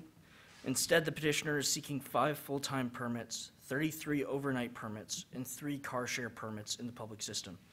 These leases could run for 15 years, and it's additionally important to note that the DDA's willingness to accept this agreement is also influenced by the developer's commitment to build additional parking in the proposed Collegian South just across the street. Further discussion of DB1. Councilmember Westfall. Just for the record, the ground floor is being touted as retail, when in fact it appears as though we are getting another bank. So I just want to alert the community to this, and I hope that we can make some arrangements to safeguard our downtown districts from more non-retail such as this. But good work on the building. Further discussion? All in favor? Aye. All opposed? It is approved. DB2, resolution to approve 315, 317 South Main Site Plan, 315 and 317 South Main Street. Moved by Councilmember Ackerman, seconded by Councilmember Westfall. Discussion, please, of DB2. Councilmember Ackerman. I was used to April 17th, and I prepared a lot about downtown development, but apparently it's less controversial than I thought it would be. This site is located on the east side of 300 block of South Main in Zone D1, but does sit within the Main Street Character District. The proposed building is 6 stories or 92 feet in height, accommodating 2,000 square feet of retail and 4 floors of office. The external design went through an engaged public participation process and certified and received a certificate of appropriateness from the Historic District Commission. The current design is primarily brick and stone with some steel sheets in the rear of the building. At the 3rd floor, the building steps in by 24 feet. I think design aside, it will be great to see some increased office space in our downtown.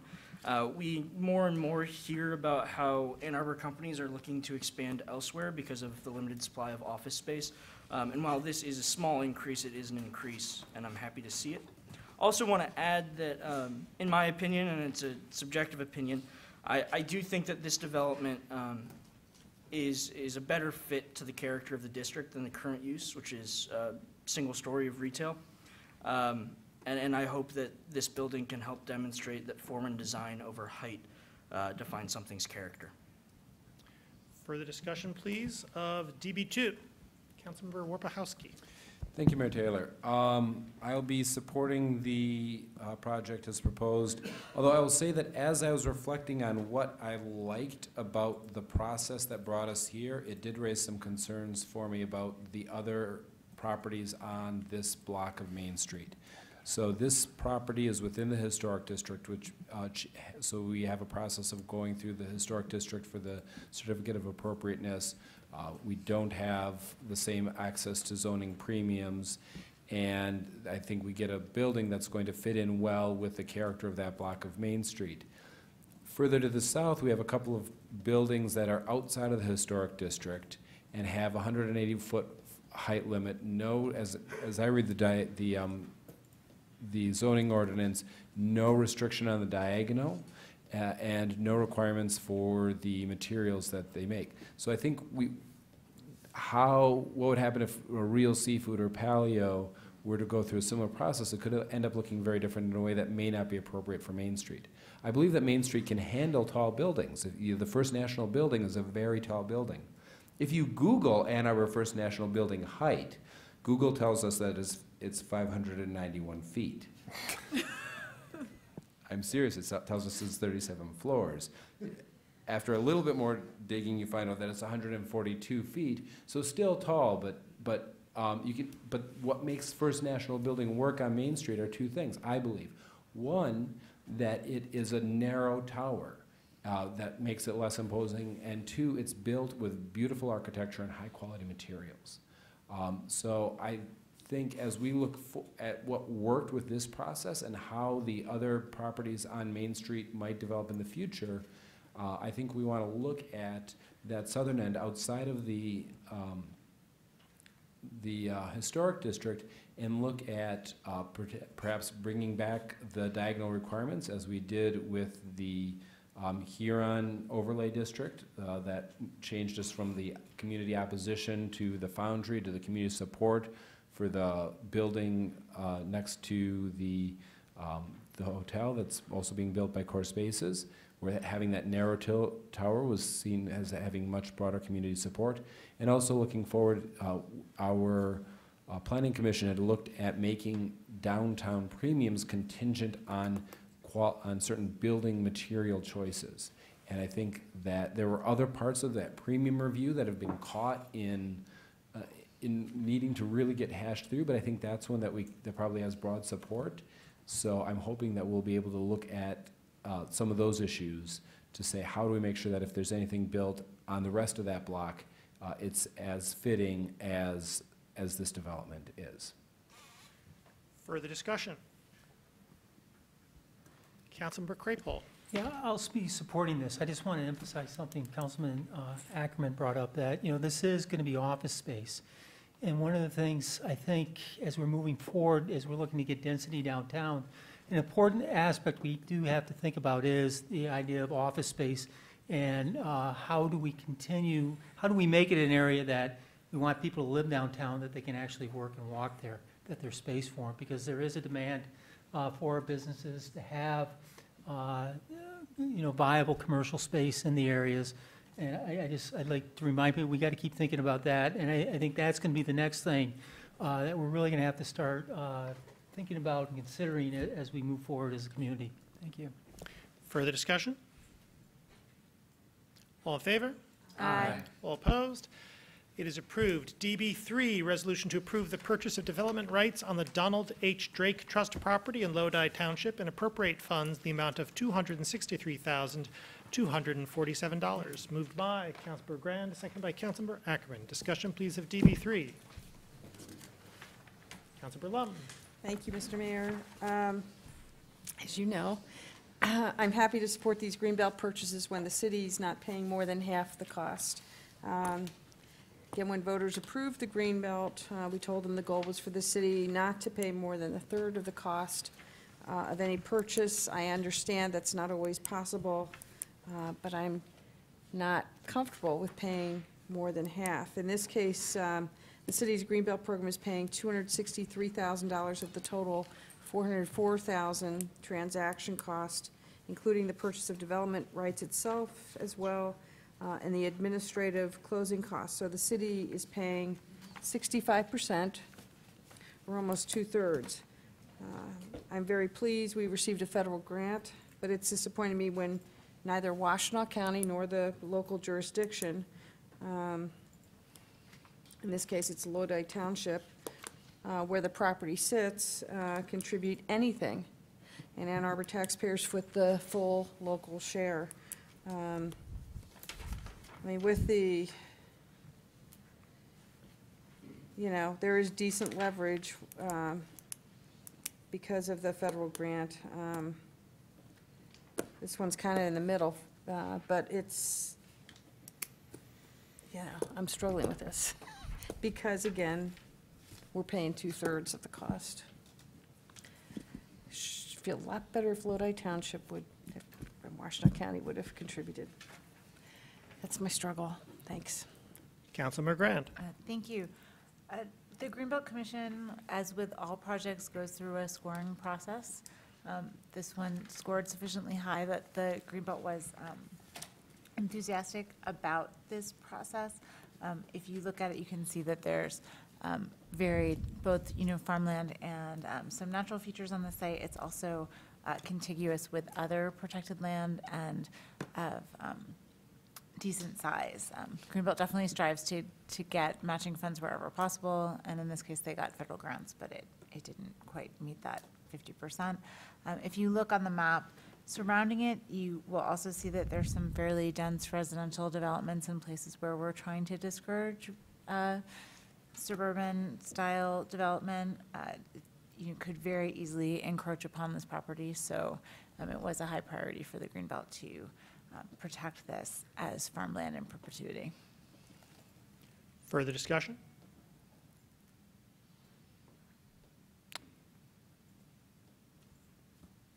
Roll call vote, please, starting with Councilmember Ackerman. Councilmember Ackerman? Yes. Mayor Taylor? Yes. Councilmember Eaton? No. Councilmember Crapo? Yes. Councilmember Warpahowski? Yes. Councilmember Smith? Yes. Councilmember Cosapelli? Yes. Councilmember Frenzel? Yes.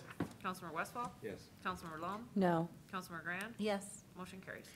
DS1, resolution to adopt the fire services display fireworks policy, moved by Councilmember Ackerman, seconded by Councilmember Crapo. Discussion, please, of DS1.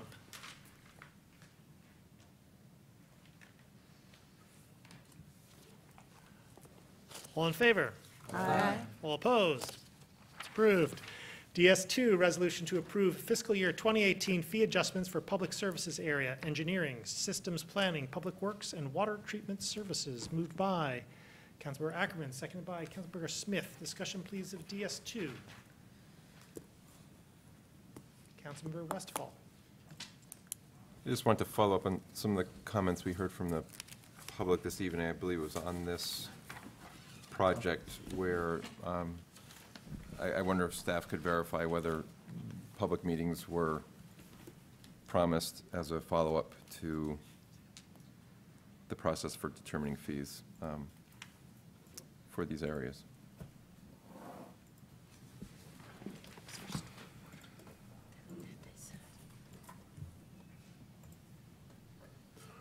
I don't know if you heard the comment from the public. Okay, and I believe it was on this, I think it was on this item. No, that was on storm. I apologize. Retract that, thank you. Pleasure to I see you. I can answer the question, though, because I was surprised you didn't ask it on stormwater. The credit that he referred to commercial on the Huron River watershed is actually a credit on residential. It's the River Safe Home. It's I believe it's 25.7%. Don't hold me to the right side of the decimal point credit that's there. Chapter 63 that he was asking about is a credit that is granted to all developments that meet the then current detention requirements for the development. If it's single family, it would be some sort of detention for the development. I almost said subdivisions, but we don't do many subdivisions anymore. And again, that's a credit that's offered both through residential and commercial development. Thank you. Thank you. Further discussion of DS2? All in favor? Aye. All opposed? Is approved. DS3, resolution to approve fiscal year 2018 fee adjustments to the community services area. Moved by Councilmember Smith, seconded by Councilmember Crapo. Discussion of DS3. Yes. Councilmember Smith. Yeah, I sent the clerk a amendment I would like to offer. After speaking earlier today with Mr. Delacourt to get an update on some of the discussions that he and his department have been having with the Washtenaw County apartment folks. This amendment simply strikes the request for temporary certificate of compliance fee item. That is based on some discussions that the department had. I see him standing there lurking in the shadows, so if anybody has any questions about this, I'm sure that he can answer these. Can you restate the amendment? Yeah.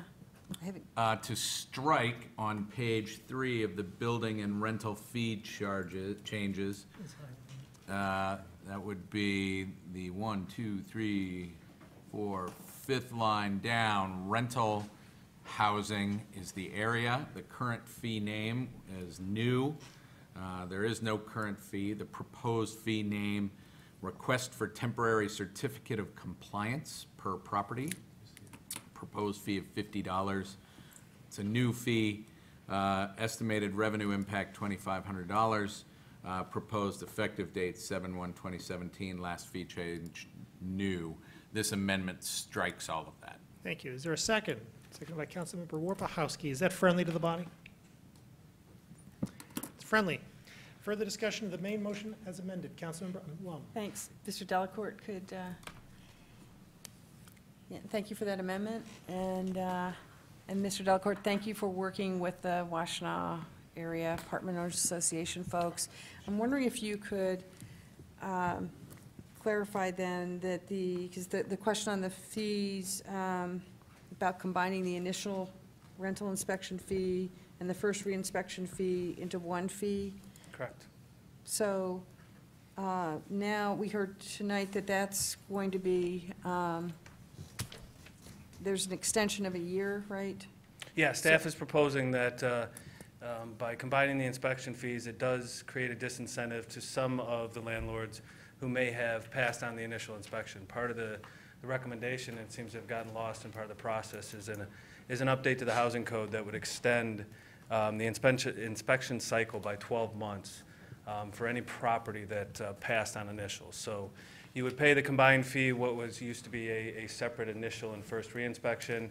And then in this instance now, if the second or the first reinspection is not necessary, we would extend your inspection cycle by 12 months. So we see that as being a significant incentive to pass on first inspection. Thank you. I think that's excellent.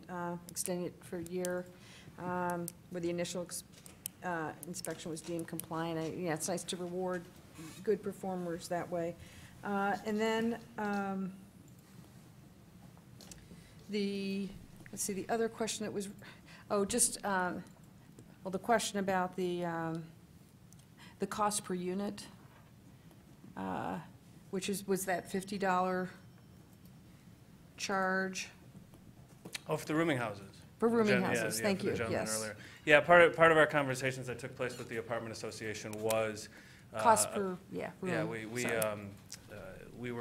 we had originally actually recommended an increase in that fee, and I think that's where some of the confusion came from. In sitting down with Mr. Ewing, we reevaluated that fee, looked at what it costs us to do a first and second inspection, and then based on some of council's priorities as well as far as affordable housing goes, re-looked at that and in fact proposed reducing it by a significant amount.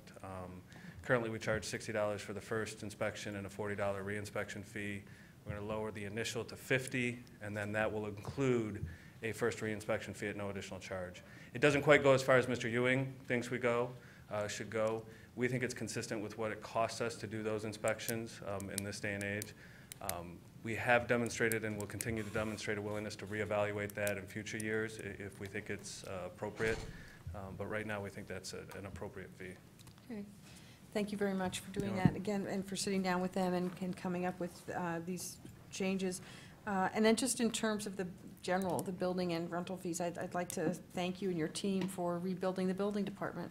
We're working hard on it. I'd like to extend, while I'm up here, I mean, I get to stand here, but Ms. Turner Tolbert and Mr. Dempsey, our new building official, have gone to great lengths to reevaluate our fee schedule. We know we have, I think Mr. Gruber's here and some others from the Apartment Association, we know we have a little farther to go to rebuilding that relationship with them, and we have every intent of doing so. But we think the adjusted fee schedules are a good first start for both our building areas and our rental areas, and hopefully we're going to be able to build on that over the next few years.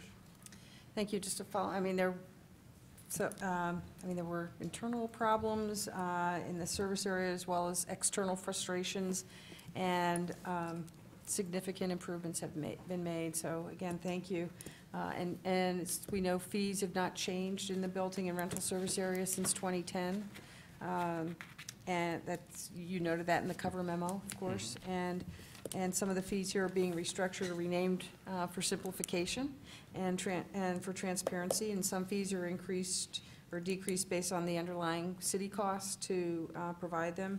And I very much agree that that's the proper pricing approach and the fairest and the most equitable way to set the fees for discretionary services. So thank you very much. Well, thank you. Further discussion? All in favor? Aye. All opposed? It is approved. Do we have communications today from our city attorney? No, Mayor. We have before us the clerk's report of communications, petitions, and referrals. May I have a motion to accept, please? Moved by Councilmember Warpahowski, seconded by Councilmember Crapol. Discussion of the clerk's report. All in favor? Aye. All opposed? Clerk's report is approved.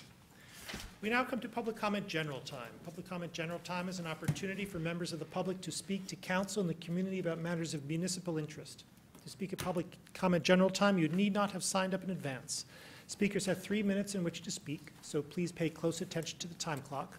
As a matter of courtesy, we may have only one person speaking at a time. And finally, if you require assistance in speaking before council, we'd be delighted to provide it to you.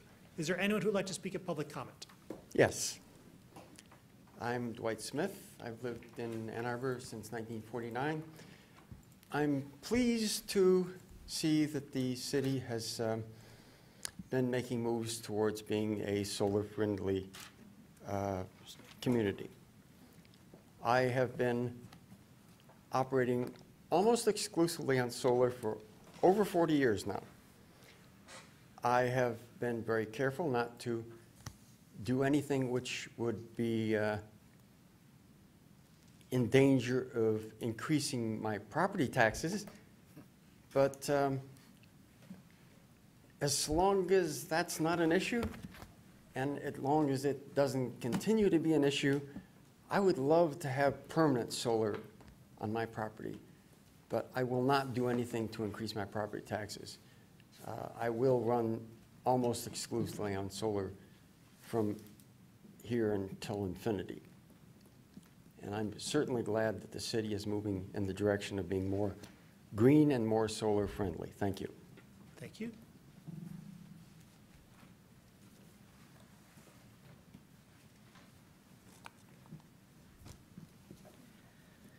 Jim Ogerson. I do actually do a lot more listening and thinking and pondering than I do talking, but I am around a lot. I was trying to do some research on some of the things that I think will emerge and that you should keep track of as they've emerged over time.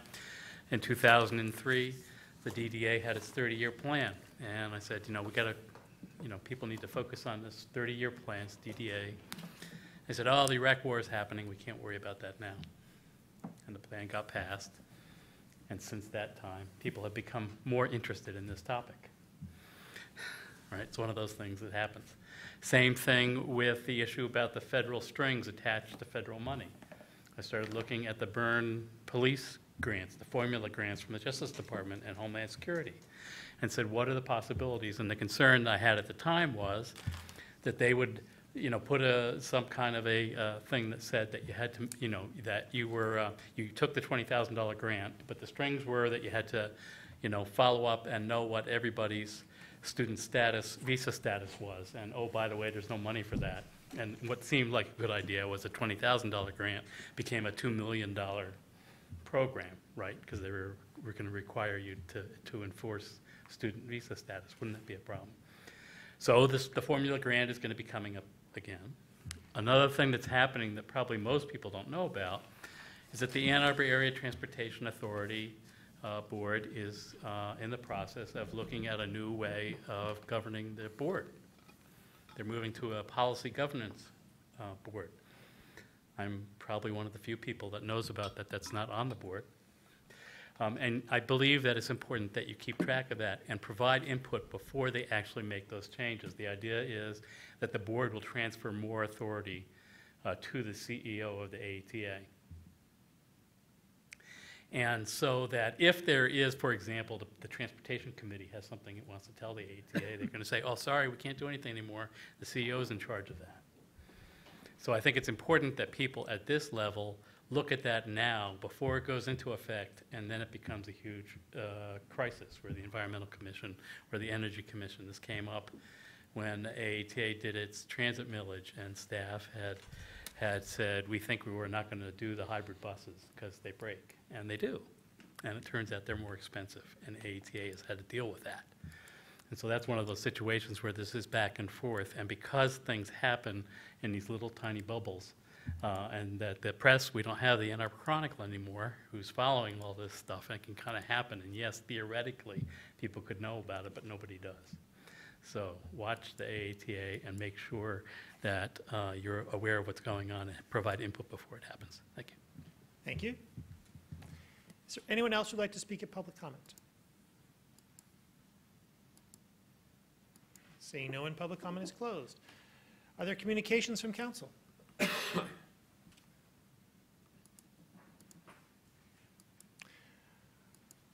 Do we have a closed session today? Mr. Postma, Judging by Mr. Postma's absence, I think it's safe to conclude we do not have a closed session this evening. He asked me to relay such information. Thank you very much. May I have a motion to adjourn, please? Moved by Councilmember Smith, seconded by Councilmember Wojciechowski. Discussion. All in favor? Aye. Opposed? We are adjourned.